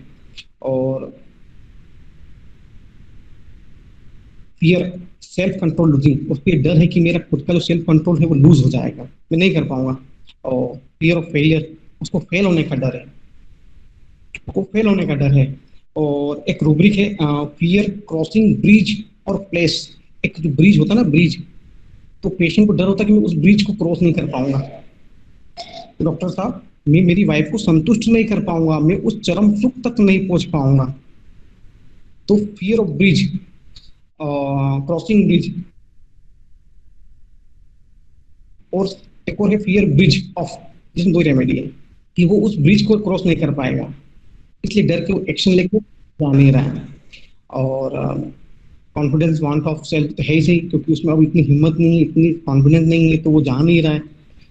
और एंजाइटी फ्यूचर अबाउट, कि अभी ये कंडीशन है बाद में क्या होगा, है ना। एंटिसिपेटिंग एंजाइटी है, उसको चिंता है, घबराहट है कि क्या होगा, मैं करूंगा तो होगा कि नहीं होगा। और एक जो रूब्रिक इस केस का बहुत कॉमन रूब्रिक है, जिस रूब्रिक के आधार पर मैंने ये केस को मेडिसिन दी है, वो है जैसे कि डॉक्टर आलोक ने बोला है काफी, क्योंकि बहुत अच्छा रूब्रिक है मेडिसिन का, वो है delusion process pass a certain point which lies ahead of him. Synthesis में थोड़ा अलग है, इसमें थोड़ा अलग है। और सिंथेसिस में delusion pass can not pass certain point. Certain point मतलब एक निश्चित पॉइंट तक वो पहुंच नहीं पाएगा। पेशेंट ने कहा ना कि डॉक्टर साहब अभी ये तकलीफ है, तो बाद में क्या होगा, मैं 60-65 जो उसकी उम्र का जो सर्टेन पॉइंट है वो वहां तक नहीं पहुंच पाएगा, उसके पहले ही गिर जाएगा। या पेशेंट कहता है कि डॉक्टर साहब अभी मैं जब जाता हूँ करने के लिए तो मुझे इतना डर लगता है कि मुझे नहीं लगता कि मैं मेरी वाइफ को चरम सुख दे पाऊंगा, बीच में ही मुझे डिस्चार्ज हो जाएगा। तो पेशेंट को डर होता है कि वो बीच में ही फेल हो जाएगा। फियर ऑफ फेलियर भी है इसमें, फियर ऑफ फॉलिंग ऑफ भी है। और सबसे बड़ा रूब्रिक है delusion parts can not pass certain point. इस आधार पे हमने उसको अर्जेंटम नाइट्रिकम 200 का डोज दिया। और पेशेंट 15 दिन में ही उसने तो कहा था सर आपकी मेडिसिन के बाद से तो काफ़ी मुझे कॉन्फिडेंस भी आया और मैंने नेक्स्ट टाइम अटेम्प्ट किया और मुझे कोई प्रॉब्लम नहीं हुई और 15 दिन के अंदर मैं कंप्लीट फ्री हो गया। तो एंटिसिपेशन बहुत ज़्यादा है पेशेंट के अंदर, पेशेंट को फियर है उस ब्रिज को क्रॉस करने का। ब्रिज क्या है? वो सेक्स है, वो सेक्स की प्रोसेस है जिसको पास करने में डर रहा है, उसको क्रॉस करने में, उस ब्रिज पर चढ़ने पर कई पेशेंट तो अभी से हम अगर ये घुटने का दर्द अभी इतना हो जाएगा तो मैं तो बुढ़ापा ही नहीं देख पाऊंगा। तो बुढ़ापा क्या है? एक सर्टेन पॉइंट है, एक निश्चित बिंदु है, वो वहां तक नहीं पहुंच पाएगा, उसके पहले ही गिर जाएगा। अब कई पेशेंट कहते हैं कि डॉक्टर साहब अभी से ये स्थिति है तो हम आगे तो हम चल ही नहीं पाएंगे, क्या बुढ़ापा देख पाएंगे हम। तो ये पेशेंट को एक वो रहता है कि वो एक निश्चित पॉइंट, एक निश्चित जो उसकी जो उम्र है वहां तक वो नहीं पहुंच पाएंगे। या सेक्स के जो पेशेंट होते हैं वो कहते हैं कि डॉक्टर साहब अभी मुझे सेक्स की ये प्रॉब्लम है तो मैं आगे मेरी 60 में क्या उम्र में मैं क्या कर पाऊंगा। तो यहाँ एंजाइटी अबाउट फ्यूचर है, कॉन्फिडेंस, वांट ऑफ सेल्फ है, सर्टेन पॉइंट वाला रूब्रिक है, पूरी एंटिसिपेशन के साथ भरी हुई। और एक रूब्रिक जो पेशेंट ने बहुत शुरू बोला था कि मेरी हार्ट बीट बढ़ जाती है जब मैं मेरी वाइफ के पास जाता हूँ, heart and circulation, palpitation, heart shaking, body पूरी बॉडी धूजने लग जाती है उसकी।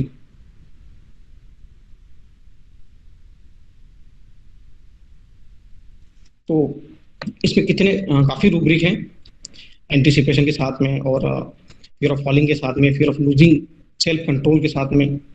और पेशेंट 15 दिन में ही इतने बेहतरीन रिजल्ट दिए, जो 4, 5, 6 महीने से वो काफी होम्योपैथिक ले रहे थे और कहीं आराम नहीं मिल रहा था।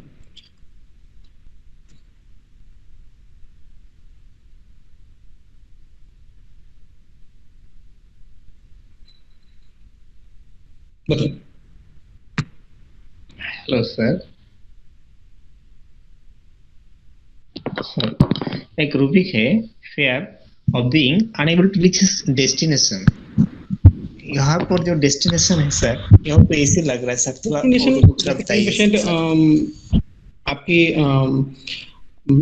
ये फियर में है ना। तो पेशेंट को कई बार पेशेंट कंपटीशन के एग्जाम देने जाते हैं या एमपीपीएससी एग्जाम देने जाते हैं तो वो कहते हैं कि मैं उस डेस्टिनेशन तक नहीं पहुंचाऊंगा डॉक्टर, मैं फेल हो जाऊंगा। तो इससे थोड़ा सा रूब्रिक अलग है ये लाइकोपोडियम का, कि वहां उसको डेस्टिनेशन है, उसकी मंजिल है। मुझे पता था काफी लोग लाइको बोलेंगे क्योंकि वहाँ फियर ऑफ डेस्टिनेशन वाला रूब्रिक भी है वहां पर, बाकी हमने टोटलिटी में लाइकोपोडियम नहीं आई। पर यहाँ पर भी दो ही रेमेडी है, didn't pass, can not pass certain point.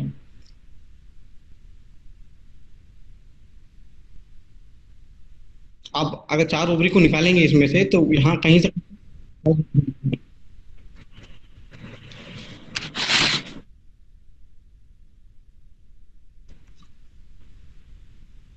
ये बहुत क्लोज रूब्रिक है, पर इसके साथ के और रूब्रिक भी हमें मिलने चाहिए। बिल्कुल ये रूब्रिक है यहाँ पर कि इसके रिलेटेड और रूब्रिक भी हमारे पास होने चाहिए। मैं अभी भी एक चीज कहता हूँ कि एक केस के अंदर हमारे पास 4 मेडिसिन के शेड आते हैं। हमें जो रूब्रिक की जो मेन पॉइंट है, फॉलिंग, क्रॉस ब्रिज, अब देखिए कि फियर ब्रिज, वो एक ब्रिज क्रॉस नहीं कर पा रहा, तो वहां पर 2 ही रेमेडी केवल।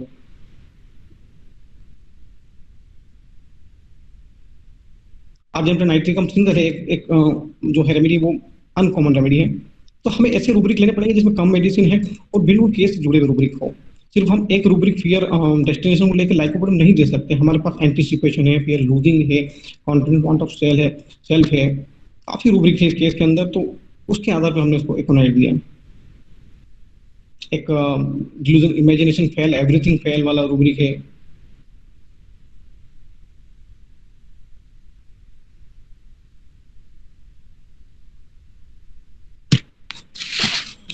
एक पेशेंट है जो उनका डॉक्टर साहब जैसे पास में, तो हार्ट बीट बढ़ती है, बहुत अजीब सा लगता है। तो एक रूब्रिक है हमारा excitement, excitable, anticipating event when.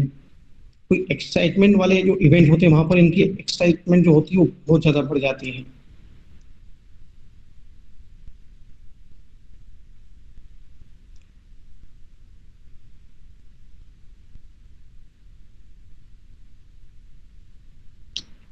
Patient ने जो एक सिम्टम बोला था कि डॉक्टर साहब मैं पेशेंट वाइफ के पास जाता हूँ तो मेरी हार्ट बीट बढ़ जाती है और मेरी बॉडी शेक करने लगती है, धूजने लग जाती है, तो वहां भी लाइफ होनी है। तो हमें सब चीज की टोटलिटी मिलानी पड़ेगी कि पेशेंट की जो मेन कोर है उसके साथ में बाकी की रूब्रिक मिल रहे हैं या नहीं मिल रहे हैं। बहुत से रूब्रिक बहुत क्लोज होते हैं, आते हैं, दिखते हैं, पर पेशेंट के मेन कंसर्न के साथ वो मैच होने चाहिए। अब यहाँ पर पाल्पिटेशन हार्ट में लाइकोपोडियम नहीं है तो हमने नहीं दी।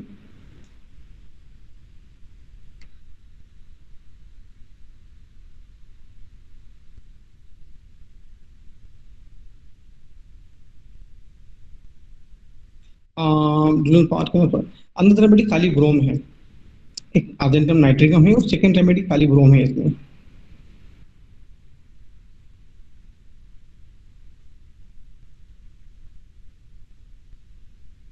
हमें इस केस में 3 या 4 रूब्रिक हैं और उसी पे ये केस क्लियर हो गया था कि पेशेंट ने जो बोले उसी पे, तो हमें ज्यादा रूब्रिक के जंजाल में नहीं फंसना है। पेशेंट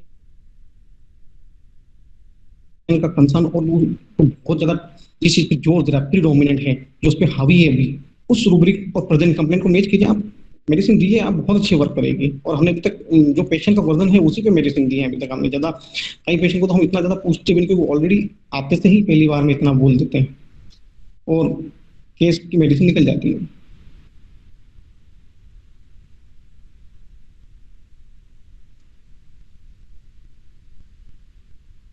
एंटीसिपेशन देखिए काफी ने जेल्सिंग में भी बताइए। एक्साइटमेंट वाला रूब्रिक सर फिर से बताइए ना। Excitement, excitable, एंटीसिपेटिंग event when.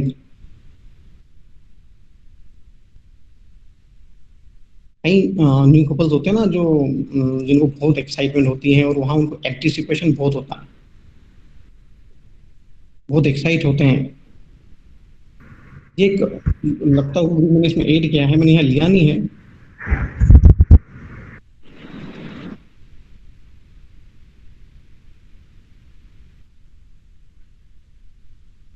इसमें सर एक रूब्रिक फियर ब्रिज लिए हैं। यस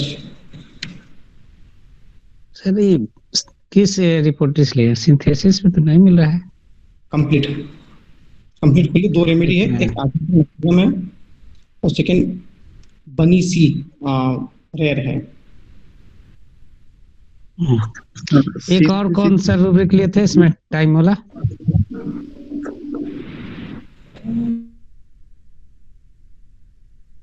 तो इसका कौन सा? इसी केस का जैसे है delusion past not past certain point हो गया, एक फियर ब्रिज अप हो गया, एक्साइटमेंट एक्साइटेबल इवेंट हो गया। एक और कौन रूब्रिक था? एक फियर क्रॉसिंग ब्रिज और place. Fear self control, fear losing, fear failure,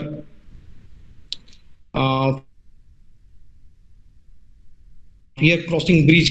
अब देखिए हम जो लाइको आप जो बता रहे हैं, अगर हम यहाँ इस केस में देखेंगे तो इसको इस ब्रिज जो सेक्स का जो ब्रिज है, यहाँ पेशेंट को वो ब्रिज क्रॉस करना है और लाइको के पेशेंट को डेस्टिनेशन पे जाना है। लाइको की डेस्टिनेशन है कि अगर वो कहीं कोई एग्जाम वगैरह दे रहा है तो उसको लगता है कि मैं वो एग्जाम क्लियर नहीं कर पाऊंगा या वो मैं अपनी डेस्टिनेशन जो है मुझे पुलिस की नौकरी करना वहां तक नहीं पहुंच पाऊंगा, तो उसकी डेस्टिनेशन बड़ी है। यहाँ इसको सिर्फ एक ब्रिज क्रॉस करना है या एक इवेंट से निकलना है, वहां उसकी एंटिसिपेशन होता है। तो काफी रूब्रिक जो है आर्जेंटम नाइट्रिकम के बहुत आसपास क्लोज टच होते हैं एंटिसिपेशन और फेलियर के साथ में।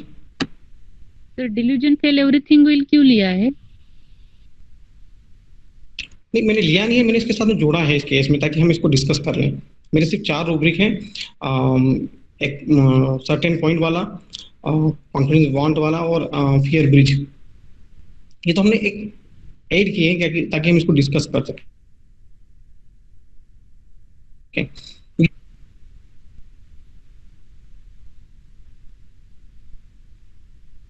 राधे श्याम सर, ये जो आप अभी कह रहे थे इसमें सिंथेसिस में नहीं है, सिंथेसिस में एक और उसका है वो नहीं सर, सिंथेसिस में है, मिल गया। सिंथेसिस में मिला, चूंकि नहीं, इसमें क्रॉस मैं नहीं डाल पाया था। अब जब फियर क्रॉसिंग डाला ना तो मिल गया सिंथेसिस में।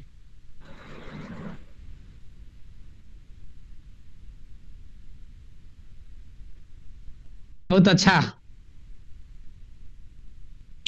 फियर ऑफ सेल्फ कंट्रोल, वो पेशेंट जो कह रहा है कि डॉक्टर साहब मुझे ऐसा लगता है कि मुझे डिस्चार्ज हो जाएगा, मतलब उसको खुद को अपने सेल्फ कंट्रोल पे लूज होने का डर है, यहाँ भी आपकी लाइफ को नहीं है कंप्लीट में।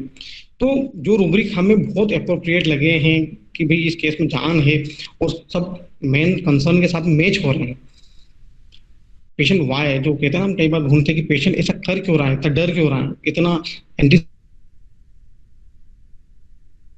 में क्यों है, क्योंकि वो ब्रिज क्रॉस नहीं कर पा रहा है, वो ब्रिज क्रॉस करने के पहले ही उसको गिरने का डर है। तो यहाँ वो सारे रूब्रिक केस में बहुत अच्छी तरह से मैच हो रहे थे और हमने उसके बिना पे अर्जेंटा नाइट्रिकम दी है। तो कंप्लीट टोटलिटी के बाद में मेडिसिन देंगे जो पेशेंट ने बोले हैं, उसके बाद सिंगल रूब्रिक हम इतना भरोसा ना करें क्योंकि हमारे फेलियर होने के चांसेस जी।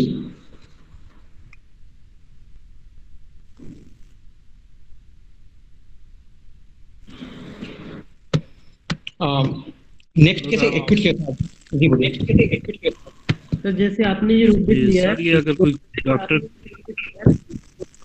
इसमें सर मेडिसिन तो दिखाई नहीं रही, क्लिनिक शुरू करना है तो उसको सर खौफ है कि पता नहीं क्लिनिक चलेगी या नहीं चलेगी, तो इसके लिए कौन सा रूब्रिक आएगा? ये लाइकोपोडी में आएगी। पेशेंट को ख्वाब आते हैं तो ड्रीम में जाके देखिए ना, फेलियर से रिलेटेड या ऐसे रूब्रिक ड्रीम में जाके हमको सर्च करना चाहिए। अगर ख्वाब है तो ख्वाब में जाके देखने का कोशिश करना चाहिए। ख्वाब है तो ख्वाब में जाके देखने। आवाज इको हो रही है आज, आवाज इको हो रही है आज सर। जी सर आपका उधर लैपटॉप भी है क्या सर? हाँ है सर। आप दूसरा ईमेल से आपको लैपटॉप इंटर करें सर, दूसरा ईमेल मतलब जीमेल एड्रेस जो है जहाँ से आप मोबाइल से ज्वाइन किए हैं लैपटॉप में, दूसरा जीमेल से एंटर करें तो ठीक हो जाएगा सर। नेटवर्क का बहुत इशू है तो लैपटॉप पे आपका गूगल मीट नहीं चलता है, जूम अच्छा चलता है। तो सर एक अगर आप ऑफ कर देंगे ना सर आपको सही हो जाएगा, है सर। Thank you. ऑफ है अभी इको चला गया है। हाँ अभी चला गया इको, तो लगता है ठीक है सर। हाँ कंटिन्यू करते हैं। एक पेशेंट आज सुबह मेरे पास आई, 28 ईयर्स ओल्ड फीमेल होगी और मुस्लिम समाज से रिलेटेड है वो। तो उनकी मदर लास्ट टाइम एक्सपायर हो गई थी कोविड में। तो 1 साल के आसपास जो बरसी का कार्यक्रम होता है तो उस कार्यक्रम में वो सब अपने ब्रदर के यहाँ पे आए थे और वहाँ पर जैसे ही थोड़ा सा रोने करने का माहौल था तो वो पेशेंट वहाँ पर रोती रोती थोड़ी देर बाद बेहोश हो गई और रोने के बाद उसकी बॉडी में खिंचाव आने लग गया। तो घर के सब घबरा गए और उस लेडीज ने बिल्कुल आंखें बंद कर ली, हाथ पैर खींचाना और थोड़ी थोड़ी देर में रोना और हाथ पैर खींच के परेशान होना। तो वो तुरंत उठाकर गाड़ी में लेकर मेरे यहाँ पर आए। तो उस मैंने देखा उस पेशेंट को, तो बिल्कुल पेशेंट हाथ पैर खींचना और मुझे कह रही डॉक्टर साहब मेरे हाथ पैर बहुत ज़्यादा खींचा रहे हैं और उसके साथ में रोना। तो और थोड़ी देर बाद फिर आंखें बंद कर लेना। तो और पेशेंट के साथ वाले कह रहे डॉक्टर बढ़िया अच्छे से बैठी हुई थी ये और अचानक कुछ हुआ इसको और ये बिल्कुल ऐसी कंडीशन होगी, बिल्कुल आंखें भी नहीं खोल रही है, कभी आंखें के टमटम थमा रही है और हाथ पैर खींचने की शिकायत कर रही है।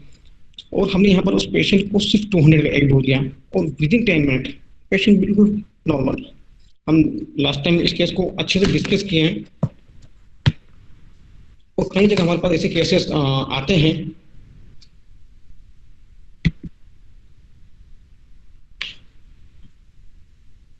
रूब्रिक बताइए आप, क्योंकि केस बहुत छोटा है, साथ वालों से बताया है और कुछ ऑब्जर्वेशन है हमारा। दिस कंसर्न, हाँ हिस्टेरिकल विथ स्पाज्म और कन्वर्जन।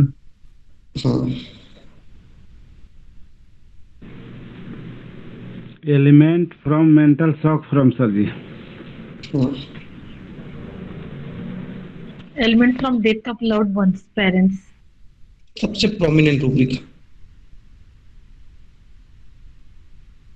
सबसे प्रोमिनेंट है इस रूब्रिक से आप बिल्कुल वहां पर घर पर, क्योंकि death of loved ones, new grief और फिर डिस्कंसर्ट। हमने लास्ट में डिस्कंसर्ट को बहुत अच्छे से समझा था कि डिस्कंसर्ट पेशेंट बिल्कुल कंसर्ट में बैठा है, घर में बातचीत कर रहा है, घर में थोड़ा सा नेगेटिव माहौल हुआ, आसपास वाले रोने शुरू हुए और पेशेंट आराम से बेहोश और लेकर दौड़े पेशेंट डिस्कंसर्ट में गई, वीपिंग, इनवॉलेंटरी सैगिंग, बीच में कहीं सांसें भी उसके ऊपर नीचे हो, जब हमारे पास आई तब हिस्टेरिकल स्पाज्म आने लगे उसे, और हमने उसे इग्नेशिया 201 डोज दिया। आप विश्वास नहीं करेंगे कि 5 से 7 मिनट के अंदर उसके जो स्पाज्म जो हाथ पे खिंचा रहे थे वो कंट्रोल हुए, और जो बिल्कुल बेहोश कंडीशन में पड़ी हुई थी वो 10 मिनट में उसने बैठ कर हमारे सामने ही चाय बिस्किट वगैरह खाने शुरू कर दिए कि डॉक्टर साहब ठीक है। तो ऐसे कई केसेस आएंगे हमारे पास जहाँ डिसअपॉइंटमेंट, ग्रीफ, डिसेप्शन के बाद में पेशेंट डिस्कंसर्ट हो जाते हैं। अब डिस्कंसर्ट का मतलब सिर्फ बेहोश होना ही नहीं है, आशा उम्मीदें छोड़ देना, इलाज के लिए बहुत लगन से दवाइयां ले रहे थे और अब डिस्कंसर्ट हो गए, सारी दवाइयां फेंक दी, तो कुछ नहीं लेना, कोई परहेज नहीं करना, कहते हैं नॉकआउट हो जाना, चारों खाने चित्त हो जाना। तो ये पेशेंट था इग्नेशिया का 200 का 1 डोज और पेशेंट क्योर। ऐसी कई एक्यूट कंडीशन हमारे पास आती हैं जो बहुत कम रूब्रिक के साथ क्लियर हो जाती हैं, जहाँ element from death of loved ones एक प्रोमिनेंट रूब्रिक, और उसके बाद में डिस्कंसर्टेड स्पाज्म क्राइंग भी है रूब्रिक। मैं उसका स्क्रीनशॉट आपको ग्रुप में भेजूंगा। वो किसी एक रेपर्टरी का रूब्रिक है जो एक बुक्स में लिखा हुआ था, तो मैंने उसको नोट किया। स्पाज्म क्राइंग के समय रोना, स्पाज्म के टाइम में बहुत से पेशेंट रोते हैं, खींचा होता तो बहुत जोर से हाथ को दिखाते हुए रोते हैं हमारे पास, तो वहां भी इग्नेशिया है। तो ये रूब्रिक मुझे याद है, और जोमियो में है ये रूब्रिक स्पाज्म क्राइंग, मैं स्क्रीनशॉट आपको भेजूंगा। ये कंप्लीट और सिंथेसिस में नहीं है।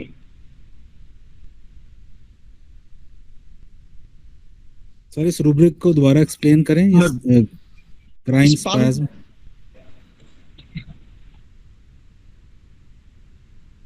किसको? Crying spasm. अभी आप कौन सा रूब्रिक बता रहे हैं इसमें, इस केस का? Crying spasm. कई बार पेशेंट को स्पाज्म आते हैं तो हाथ पैर जब खिंचाते हैं तो पेशेंट रोते हैं, बताते हुए डॉक्टर साहब मेरे हाथ पैर खिंचा रहे हैं, और उसके साथ में रोते भी हैं वो।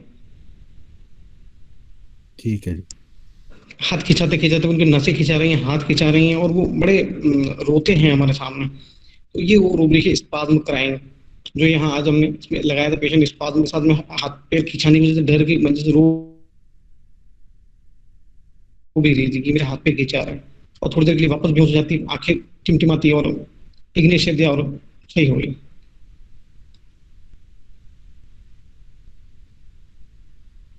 जी, आप फियर इंजरी बीइंग इंजर्ड का पूछ रहे हो ना? जी, इस केस से रिलेटेड और पूछे, फिर हम करते हैं discuss.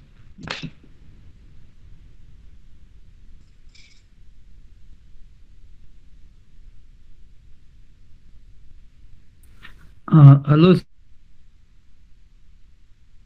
Sir, fear injured being injured समझाइए। क्या समझ में नहीं आया फियर इंजरी में? पहले मैं आपसे पूछता हूँ, फिर मैं आपको बताता हूँ अच्छे से। आपने कहाँ लगाया है, क्या कंफ्यूजन, मुझे बताइए।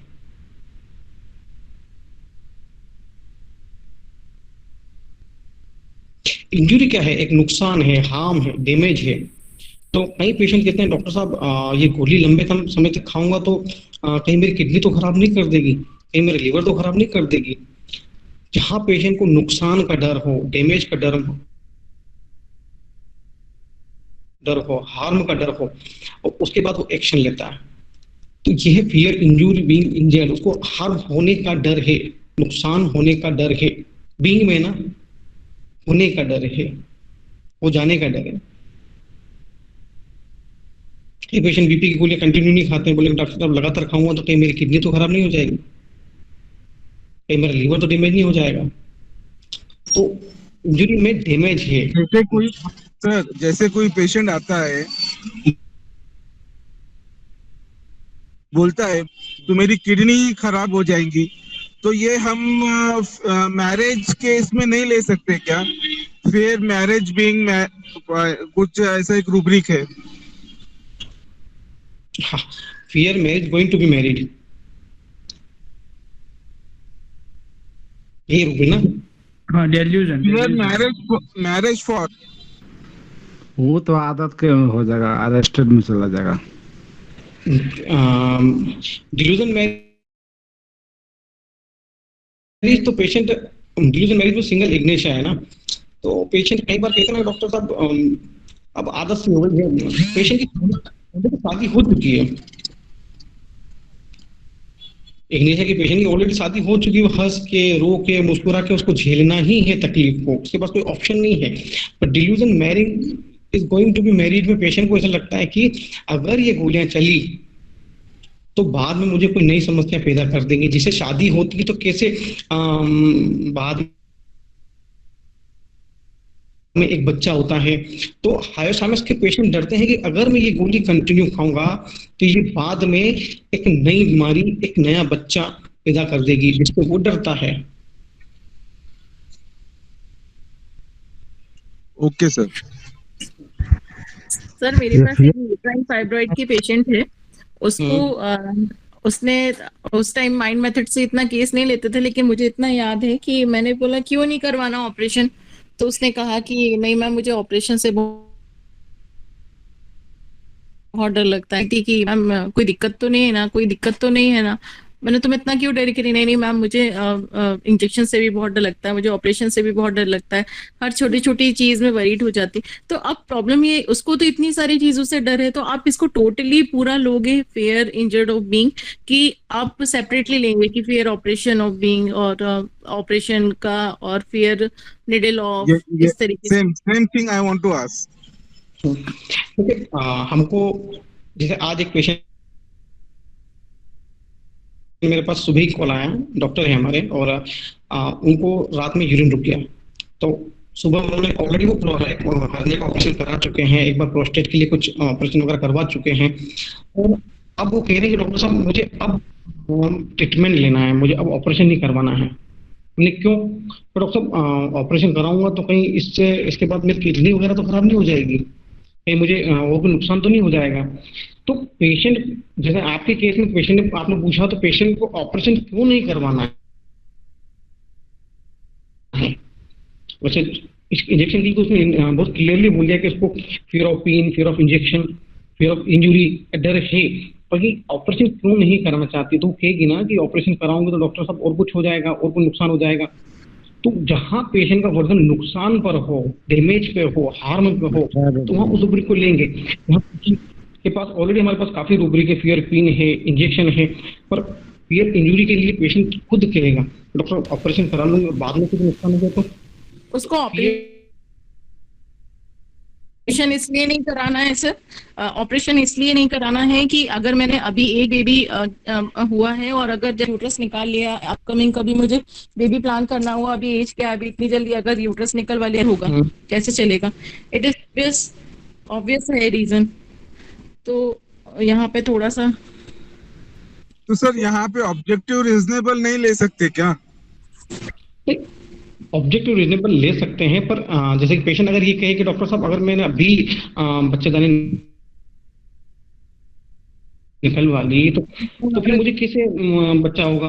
तो हमें भी लगे हाँ बात तो सही है ना, तो हमारे केस के कोर के साथ अगर ये रूब्रिक मिले तो हम लेंगे इस रूब्रिक को। पेशेंट ऑब्जेक्टिव रीजनेबल तो बोल ही रही है कि हाँ अगर नहीं बच्चे ही दाने निकाल लेंगे तो फिर मुझे बच्चे कैसे होंगे?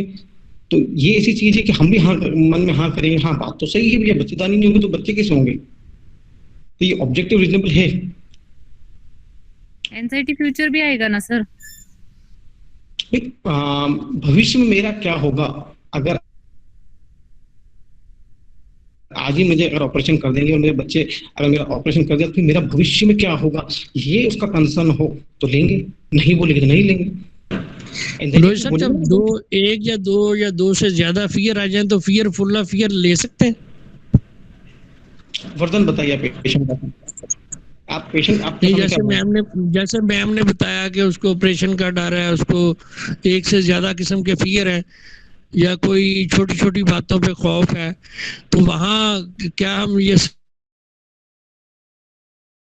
सबका एक कम रूब्रिक तो बहुत सारे बन जाएंगे आपके केस के अंदर, पर मेन कंसर्न के साथ वो मेट होंगे तो हम सब लेंगे, वरना हम छटती करते जाएंगे रूब्रिक की। पेशेंट काफी सिम्टम हमारे सामने बोलता है, पेशेंट भरा होता है हमारे सामने और हमारे सामने आते थे एकदम बिल्कुल उड़ेल देता है रूब्रिक बहुत सारे, पर हम जो वाइड फियर खुला फियर का वर्जन कैसा होगा जिसको हम पकड़ सकें?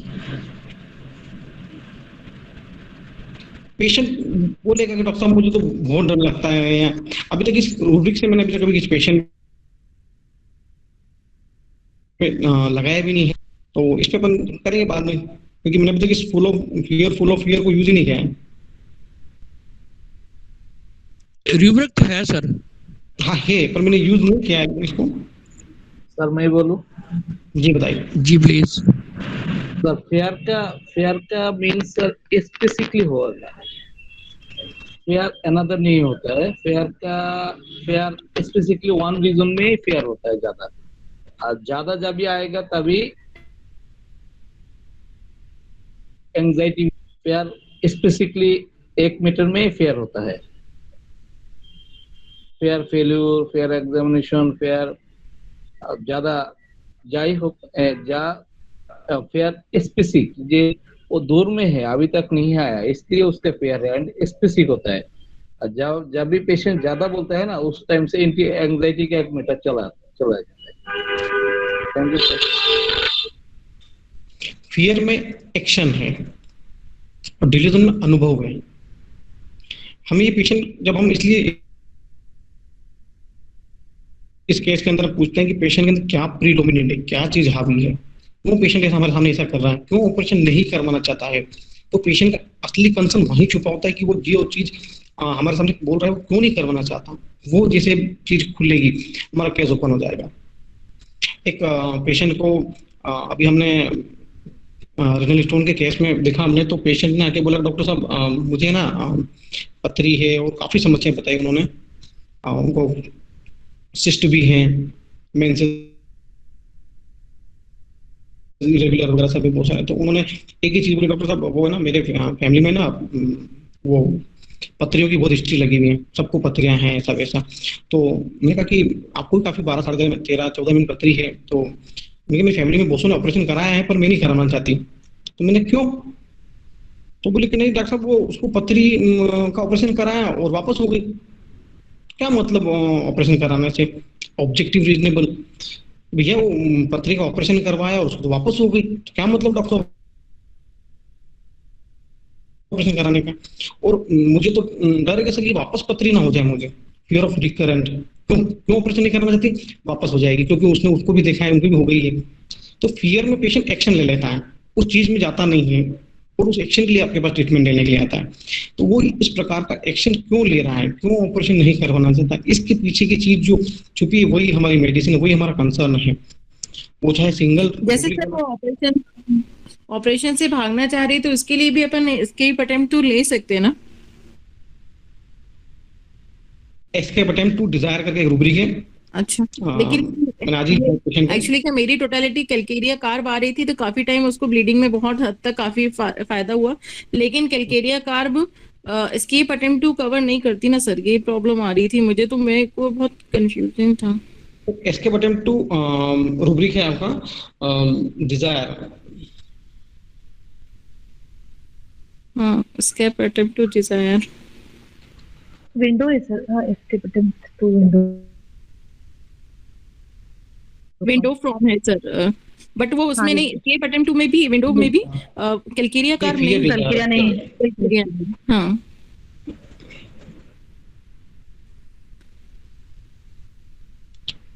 एक रूब्रिक है फियर। रूब्रिक है एक रूब्रिक आपका जो रूब्रिक है वो ये है कि fear escape to the desire to, वो एस्केप कर रही है, एस्केप करना चाहती है डर की वजह से।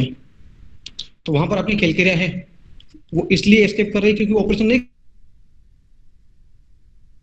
कराना चाहती है। तो एक रूब्रिक है fear escape with desire to, हाँ हाँ सर है। अच्छा सर, आपको इसमें थोड़ा सा आपका एक्सपीरियंस कैसा रहा है कि फाइब्रॉइड में केसेस में क्या हमको हायर पोटेंसी पे जाना चाहिए? बिकॉज अभी तक मैंने सिर्फ इसको 30-200 से लिया, काफी हद तक ब्लीडिंग में भी बहुत रिलीफ आया, पेन में भी रिलीफ आया, बट मुझे ऐसा लगता है कि ग्रोथ को क्या कम करने के लिए क्या करना चाहिए? आपका अनुभव है क्या इसमें, एक्सपीरियंस कुछ कैसा?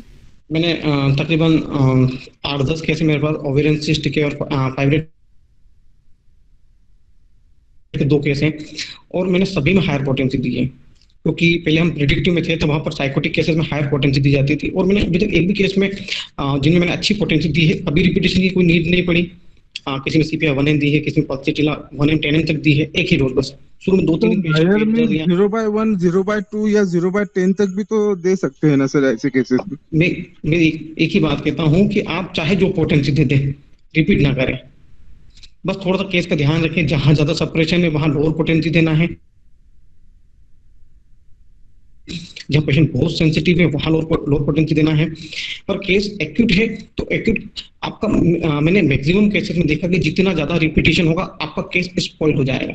हमको बहुत पेशेंस रखना है, काफी मेडिसिन देने के बाद में काफी एक्सपल्सन डिस्चार्जेस निकलते हैं बॉडी से, और वो हमें वेट एंड वॉच करने होते हैं क्रोनिक केसेस के अंदर, और हम उसी टाइम ऐसे केसेस में क्या कर सकते हैं? जब पेशेंट फर्स्ट टाइम आता है तो उसकी एक रेमेडी निकलती है जिसमें हम 230 डोज देके उसको घर भेज देते हैं। 15 दिन बाद जब पेशेंट रिटर्न वापस आता है तो कम्प्लीटली उसके सिम्टम्स चेंज हो गए रहते हैं, उसकी रेमेडी अलग आती है। तो ऐसे वक्त में whether we should be wait and watch, और हम उसको अलग से मेडिसिन दे सकते हैं। जैसे फर्स्ट टाइम पेशेंट हमारे पास है, जैसे फॉर एग्जांपल अभी आया है, कैलकेरिया नजर आ रहा है, थोड़ी देर बाद तो उसके कैलकेरिया सल्फ नजर आता है, या कैलकेरिया फॉस नजर आता है, या कभी फॉस्फोरस नजर आ जाता है पूरी तरह से। देखिए अब सबसे पहले कहते हैं कि फर्स्ट प्रिस्क्रिप्शन बहुत ध्यान से देना चाहिए हमको, और अच्छे से बिल्कुल बारीकी से देखकर आप अच्छे से पोटेंसी सिलेक्ट कीजिए जिसमें आप कंफर्टेबल है, जिसमें आपका एक्सपीरियंस है। और होता क्या कई बार कि हमने पेशेंट को मान ओपीएम दी, पेशेंट आके बोला या कुछ मेडिसिन बहुत खुजली चल रही डॉक्टर साहब, एक्स्ट्रा वेकेंट बहुत खुजली चल रही है, और नेक्स्ट टाइम जब वो पेशेंट हमारे पास आता है, जिस सेंटर को पकड़ के हमने मेडिसिन दी है वो नेक्स्ट विजिट में उसकी कितनी कम है, अगर उसमें कमी है मतलब हमारी मेडिसिन परफेक्ट है, बाकी रूबी फिर पेशेंट सिम्टम क्या दे रहा है हमें पता नहीं, हमने मेंटल लेवल पे मेडिसिन दी है उसे, बाकी उसके फिजिकल कुछ हो रहे हैं चेंजेस। अच्छा सर, इसमें प्रॉब्लम इसमें क्या हुआ कि एक्चुअली के रिजल्ट काफी अच्छा है, ब्लीडिंग भी कम है, और सेकंड टाइम में तो उसका फियर पूरी तरह से निकल गया, जितना वो उसको लग रहा था कि ऐसा तो नहीं कोई डेंजरस प्रॉब्लम हो जाएगा, सब कुछ ठीक है 2-3 महीने तक काफी हद तक। लेकिन इन केस मुझे ऐसा लगता है कि कई बार ऐसा एक आध बार कभी ऐसा हुआ कि एक बार फिर से पीरियड्स बहुत ज्यादा हैवी हुए, तो इट मींस क्या करना है हमको? पोटेंसी रिपीट करनी है कि हमारी मेडिसिन गलत जा रही है? और आपका क्या एक्सपीरियंस है सर, कितना टाइम लगता है फाइब्रॉइड डिसॉल्व होने में लगभग, because it is pathological disease है? तो फिर जैसे कई बार अभी जैसे मैंने एक चीज बताई आपको कि पेशेंट का मेंटल लेवल कैसा है, हम माइंड पढ़ते हैं पेशेंट का, हमको पर्टिकुलर पहले माइंड को ठीक करना है। पेशेंट डर के साथ आया है, नेक्स्ट आपकी फॉलोअप में उसका डर कितना है, जितना आज वो डर रही थी आपके सामने कि भैया मुझे कुछ हो जाएगा, वो हो जाएगा, एंजाइटी, जिस आपका प्रिस्क्रिप्शन का आधार क्या है, वो अगर नेक्स्ट विजिट में कम है तो हमारी मेडिसिन परफेक्ट है, हमें कुछ भी नहीं करना, हमें सिर्फ वेट एंड वॉच करना है। और आप जो बता रहे हैं कि आपके पेशेंट को ब्लीडिंग स्टार्ट हुई है, डिपेंड करता है कि पोटेंसी कौन सी है, 30 है 200 है, तो अगर 3 महीने 4 महीने निकल गए तो हम वहाँ रिपीट कर सकते हैं। अगर पेशेंट इतनी ब्लीडिंग के साथ भी कंफर्टेबल है तो, अगर कंफर्टेबल है तो फिर वेट एंड वॉच कीजिए, और नहीं और पेशेंट को प्रॉब्लम पुरानी डिजीज से रिलेटेड आ रहे हैं, जिस बेस पे हमने ब्लीडिंग या जो उसका जो केस था उससे रिलेटेड आ रहे हैं, तो वहाँ रिपीटेशन किया जा सकता है।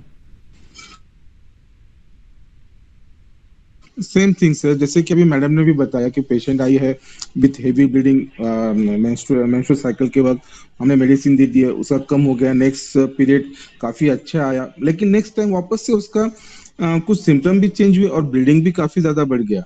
तो whether we should go for 0/, और we should change the medicine, क्योंकि टोटलिटी तब लिए तो उस वक्त कुछ अलग मेडिसिन सामने आ जाती है। देखिए 0/1 हम इसलिए देते हैं कि ताकि हम रिपीट अच्छे से कर सकें, पर मैंने तकरीबन अभी तक 0/1 होगा तो अभी कुछ दिनों बाद हम एक केस शेयर करेंगे जिसमें मैंने पेशेंट को सिंगल डोज दिया है पेशेंट को बेलेडोना का 0/1 और पेशेंट को 40 साल से स्किन की प्रॉब्लम है और एक ही डोज हमने सिर्फ 100 ml बोतल में उनको बनाकर उसमें से 5 ml निकाल के सिर्फ ऑन द टेबल पिलाया है और अभी तक पेशेंट को कोई डोज नहीं दिया 0/1 के अलावा, एक ही डोज। पेशेंट को 40 साल की बहुत खुजली, बहुत परेशान था, पेशेंट की नींद जो बिल्कुल उड़ी हुई थी वो भी ठीक। तो सर ये हो गई आपकी बात, आपने परफेक्ट केस लिए। अब वी आर लर्नर्स, तो अगर हम कहीं केस में आगे पीछे हो जाते हैं तो उस वक्त की मैं बात कर रहा हूँ। जैसे कि मेरे पास पेशेंट्स आते हैं, मैं एलोपैथी प्रैक्टिस भी करता हूँ, होम्योपैथी प्रैक्टिस भी करता हूँ। तो उसमें फिर क्या होता है कि पेशेंट कभी फिर बोलता है नहीं मेरे सिम्टम्स बढ़ गए, नहीं मेरे सिम्टम्स कुछ अलग ही और नजर आ रहे हैं। तो उस वक्त की मैं बात कर रहा था सर। तो उसकी उस वक्त फिर केस टेकिंग लीजिए आप कि पेशेंट पहले से ज्यादा परेशान तो नहीं है, जितना पहले परेशान था उतना परेशान तो नहीं है, और है तो उसके सिम्टम लीजिए, फिर केस टेकिंग कीजिए। हमें ये देखना है कि हमारा जो केस टेकिंग का जो आधार था उस आधार में लास्ट टाइम जो नेक्स्ट फॉलोअप में आया है वो चीजें कितनी कम है, माइंड उसका कितना स्टेबल है। अगर माइंड स्टेबल नहीं है, पहले से ज्यादा परेशान, तो हमारी मेडिसिन रॉन्ग है। पेशेंट को माइंड पे हमने दी है मेडिसिन, फियर के लिए दी है, फियर उसका कितना कम है।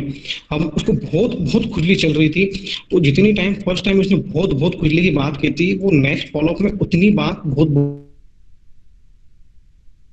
करके बोल रही है, नहीं बोल रही है। अगर वो नहीं बोल रही तो हम वेट एंड वॉच करेंगे, पर वो कि डॉक्टर बिल्कुल आराम नहीं पड़ा है, हम थोड़े दिन और रिस्क लेंगे पेशेंट के साथ में और कंटिन्यू करेंगे, और नहीं होगा तो फिर मेडिसिन चेंज करेंगे। सर अगर किडनी फेलियर का पेशेंट है तो उसमें भी हम सिंगल डोज देंगे या रिपीटेशन लगेगा ना उसमें? कितने? किडनी फेलियर, हाँ किडनी फेलियर का रिपीटेशन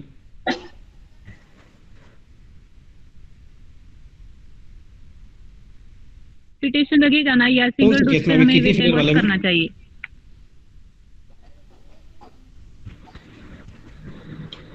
जी कौन से केस में रिपीटेशन का बोल रहे हैं आप?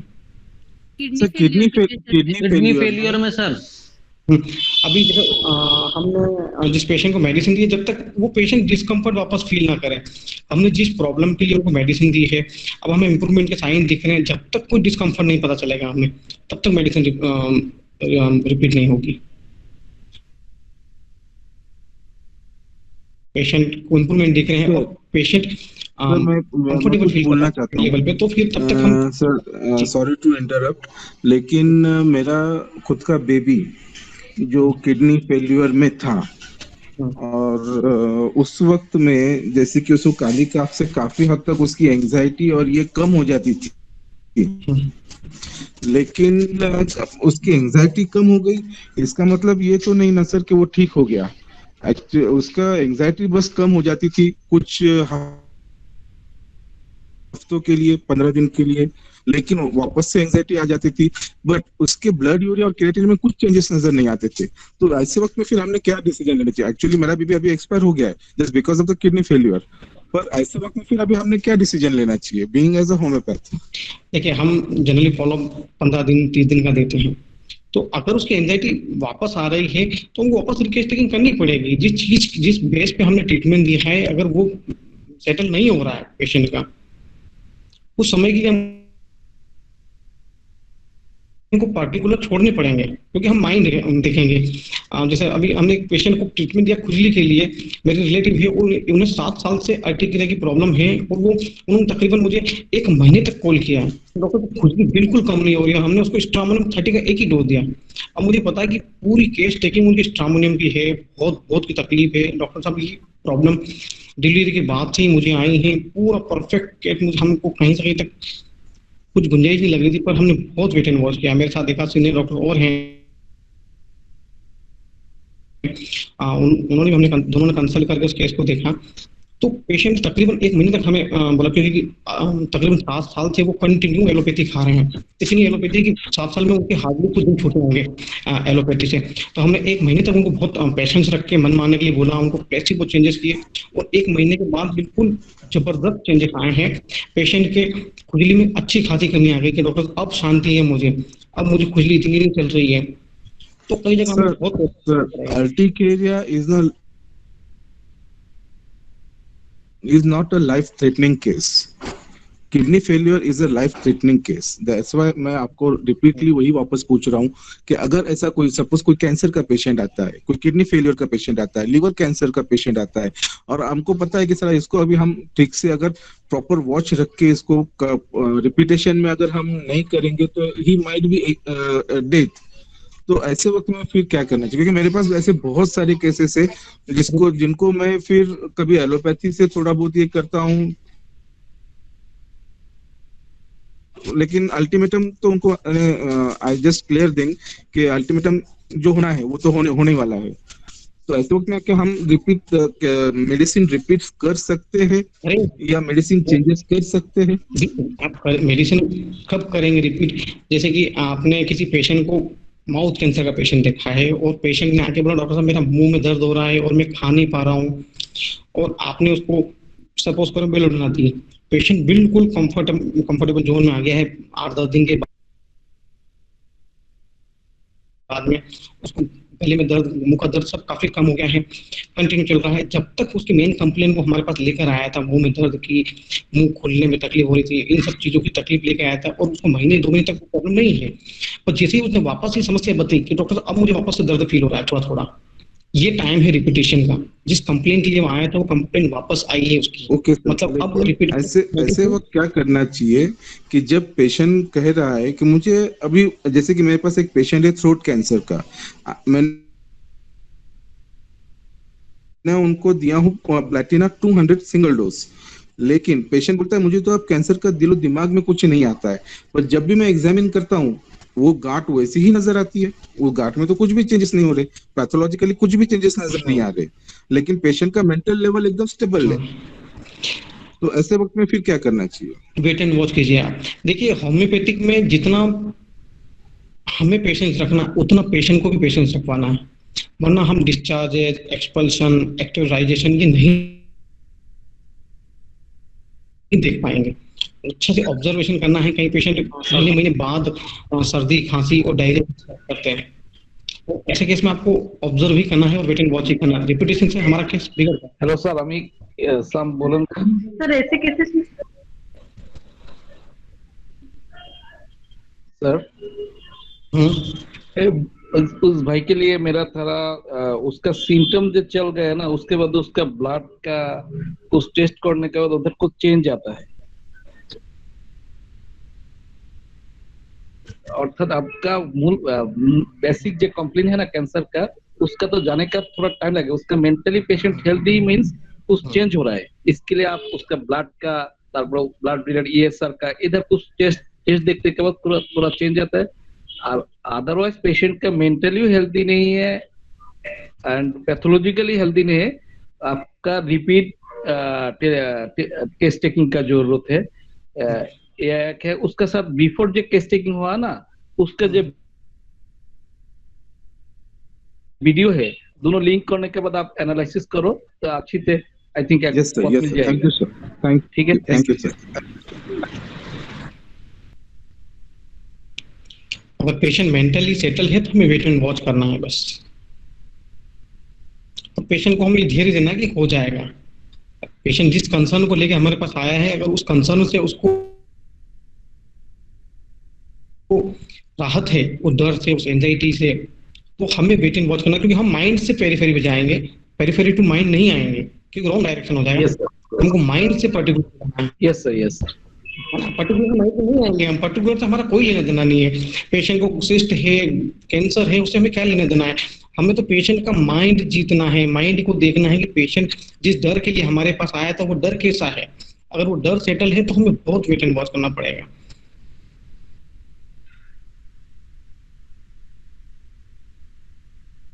मेरा जो एक्सपीरियंस है इसमें मूल कंसर्न में सर इतना अर्ली चेंज नहीं होता है, बट उसका कुछ ब्लड रिपोर्ट इस टेस्ट में सर थोड़ा चेंज है, उधर से आपका मालूम पड़ जाए मेडिसिन क्या कर रहा है। और फिजिकली तो हम लोग देखते हैं पेशेंट मेंटली पीस फील कर रहा है, तो ये दोनों अंडरस्टैंडिंग एंड ऑब्जर्वेशन खूब इम्पोर्टेंट है। Thank you. मैंने जो फर्स्ट केस आपको बताया था एकोनाइट का, उसमें पेशेंट ने उसके बच्चे को कह दिया कि मेरा तय है, मरना लगता है मुझे कि अब नहीं बचूंगी, जिसको हमने एकोनाइट दिया था। पर जब एकोनाइट से उसकी वॉमिटिंग कंट्रोल हुई, उसके बाद जब हमने वापस से रिकेस्टिकिंग की, जब उसकी स्टेज बदली घर जाने के बाद में, और हमने वापस से रिकेस्टिकिंग की, तो वो फॉस्फोरस की पेशेंट निकली। और हमने उसको जब फॉस्फोरस की मेडिसिन गई, तो उसके बाद उस लेडी ने जो 15 दिन से बेड पे थी, वो सुबह 6 बजे उठ के उसके बच्चे को कह रही कि मुझे निलाइए, मुझे निलाओ आप तुम फटाफट के। तो घर वाले कह रहे भैया आप बीमार उमर नहीं, आप तो निलाइए मुझे। और पेशेंट जो 2 मिनट भी बेड पर नहीं बैठ पाती थी, वो 2 घंटे तक बिना सहारे के बैठी। उसकी जो उनकी जो लड़की है, उन्होंने मुझे कॉल किया, सर ये बड़ा अमेजिंग है, 15 दिन में ये उठी नहीं थी, हमें उम्मीद नहीं थी कि ये ऐसी कंडीशन में वापस आएंगे। और अब वो लेडीज कह रही कि अब मेरे चांसेस है ठीक होने के, मतलब माइंड में चेंजेस आए हैं। पहले पेशेंट बिल्कुल होपलेस था, अब पेशेंट को उम्मीद जग गई ठीक होने की। तो हमने माइंड जीत लिया यहाँ पर। अब हमें वेट एंड वॉच करना है, क्योंकि पेशेंट की चेहरे की स्पेलिंग उतर रही है, तो मेडिसिन को वर्क करने देंगे हम आराम से। जहाँ कुछ लगेगा वहाँ रिपीटेशन भी होगा, मेडिसिन अगर जरूरत लगी तो चेंज भी होगी, पर अभी फॉस्फोरस पे पेशेंट सेटल है। यानी सर इस केस में फिर एकोनाइट ने पहले कोई पार्शियल काम किया और असल उसकी मेडिसिन फास्फोरस हम समझते हैं कि होगी, ऐसे सर हम इसको समझें? पेशेंट स्टेज में आता है हमारे पास, है ना। ये नियम हमें नहीं रखना है कि हम एक ही मेडिसिन से सब कुछ करेंगे या ऐसा। हर मेडिसिन दूसरी मेडिसिन को इंडिकेट करती है। अगर आपने गलत भी दे दी तो नेक्स्ट टाइम पेशेंट आके आपके टेबल पे दवाई फेंक जाएगा, क्या दवाई दी तुमने, बिल्कुल सही नहीं हुआ। ये भी एक मेडिसिन है। पेशेंट आकर आपको नई, हर मेडिसिन गलत होने के बावजूद भी नई दूसरी मेडिसिन को इंडिकेट कर देती है, अगर हमारी आंख उसको देखने लायक है। रॉन्ग मेडिसिन भी नई सही मेडिसिन, उसका बेसिक बिहेवियर बाहर आ जाएगा। तो यहाँ पेशेंट की मेन नीड जो थी, एक्यूट कंडीशन जो थी, वो वॉमिटिंग की थी। वॉमिटिंग क्लियर हुई, नई स्टेज आई, हमने उसको ऑब्जर्व किया। फिर घर के लोग कंप्लेन बता रहे थे कि डॉक्टर साहब अब ये सोए हैं, पानी नहीं पी रहे हैं, बहुत प्यास लग रही है इनको, ये सब शिकायतें जो बताई उन्होंने। उसके बाद से वोमिटिंग बिल्कुल नहीं है। जो एक्चुअल जो कंडीशन एक्यूट स्टेज थी वो कंट्रोल है। अब पेशेंट की स्टेज चेंज हुई है, तो पेशेंट हमारे पास स्टेज में आता है। हम किसी का कॉन्स्टिट्यूशन सुधारने नहीं बैठे हैं, या एक ही मेडिसिन एक ही कॉन्स्टिट्यूशन की एक ही बंदे को सूट होगी, ऐसा भी नहीं है।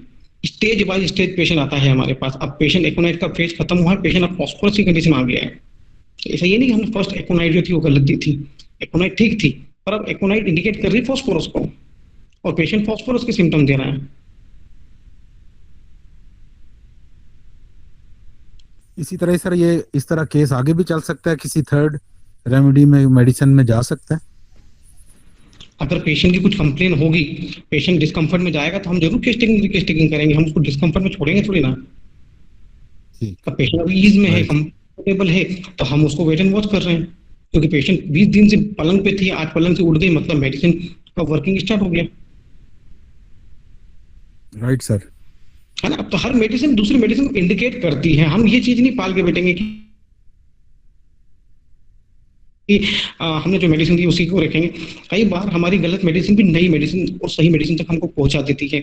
आपने खुजली के केस में किसी पेशेंट को गलत मेडिसिन दे दी, उसकी खुजली बढ़ गई, वो आपके पास आ गया, आपके ऊपर चिल्ला चोट करने लग गया, साहब 10 दिन हो गए, आपकी दवाई ठीक नहीं हो रही है और खुजली बढ़ गई है, एक्स्ट्रा वेकेंट नॉइज मैकेनॉइज वाला रूब्रिक, ऐसे करके ओपियम इंडिकेट हो जाती है। कई बार जो भी उसके रूब्रिक उस वक्त के होते हैं वो हो जाते हैं। तो हमें गलत मेडिसिन से भी नई मेडिसिन उसके बिहेवियर का पता चल जाता है। हाँ, एक प्रश्न है सर। Hello sir. बोलिए। हाँ, आप ये रूब्रिक सब दूसरे केस में दिखाए ना, crossing bridge, pass, can not pass, तो थोड़ा गाइडलाइंस चाहिए था कि ये जो नए नए रूब्रिक है आपके पहले टच में आए हुए हैं या आपने सर्च करके ढूंढे हैं, तो थोड़ी गाइडलाइंस इस बारे में दीजिए। ये तो case he division pass can not pass वाला रूब्रिक है, ये केस का सेंटर है। नहीं, आपने कैसे सर्च किया ये? आपने कभी इस्तेमाल किया नहीं होगा, तो आपने ये तो मैं पहले इस्तेमाल कर चुका हूँ इस रूब्रिक को। एक घुटने के केस में इस्तेमाल किया है मैंने इसको, एक बुजुर्ग वाले केसेस में किया है, एक सेक्सुअल केस में किया है।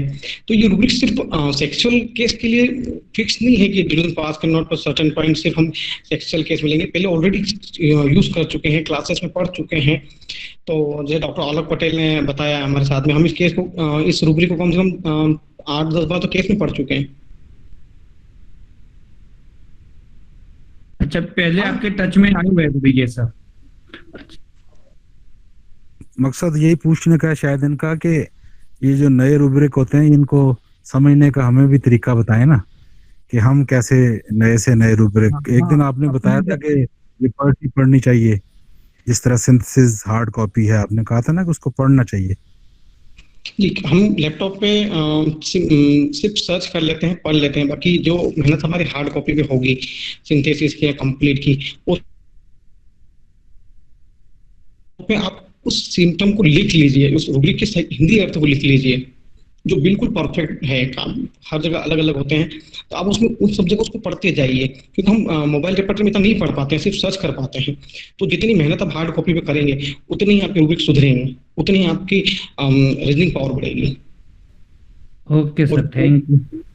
सेम रूब्रिक है, उनको बिल्कुल आप चार्ट बना के आमने सामने लिखिए कि क्या अंतर है इन दोनों के अंतर।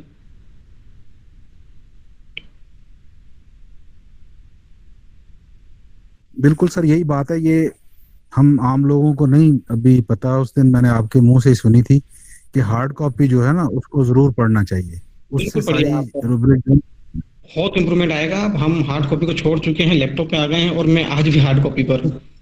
हार्ड कॉपी को खोलिए, पढ़िए, आपको हमेशा रूब्रिक याद रहेंगे। लैपटॉप पे हम बार बार नहीं खोल पाते हैं क्योंकि सर्च करना पड़ता है मोबाइल पर। अब जितनी बार आपने पढ़ी हुई चीज को पढ़ेंगे, हम स्कूल में थे तब भी हमें बहुत अच्छा लगता था जब हमारी बुक्स में नोट बनाते थे और वो चीज हमें पढ़ते याद आती थी, क्योंकि हमारे हाथ से लिखी हुई वो। तो आपकी लिखी हुई चीज जल्दी याद हो जाएगी आपको।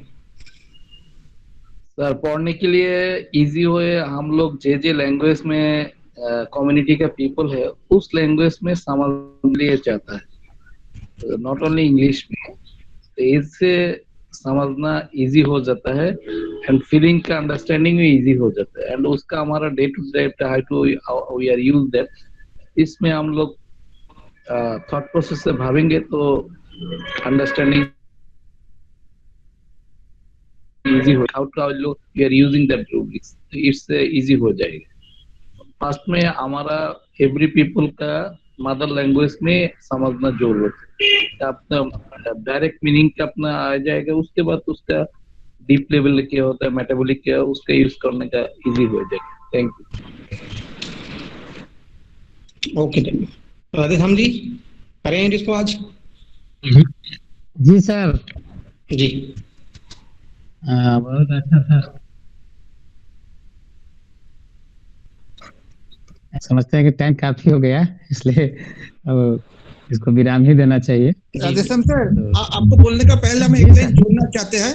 एक लाइन, आज बांग्लादेश से 5 डॉक्टर जुड़े हुए हैं हम लोग का साथ, पाकिस्तान भी है, इंडिया भी है, तो तीनों कंट्रीज का डॉक्टर्स लोग है, तो ये खुशी का बात है सर। है, हिंदी में भी बात हो रहा था, तो सर आप थोड़ा एंड अप घोषणा करें सर, राधेश्याम सर।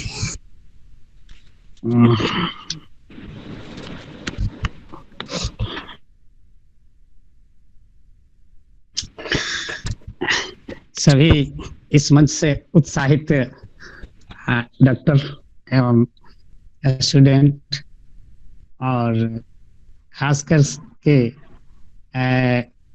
जो बाहर से जुड़े हुए हैं इंडिया से, उनको मैं खास करके वेलकम करूंगा, और मैं उम्मीद रखूंगा कि इस तरह से ही वे लोग भी पार्टिसिपेट करते रहें और समय अनुसार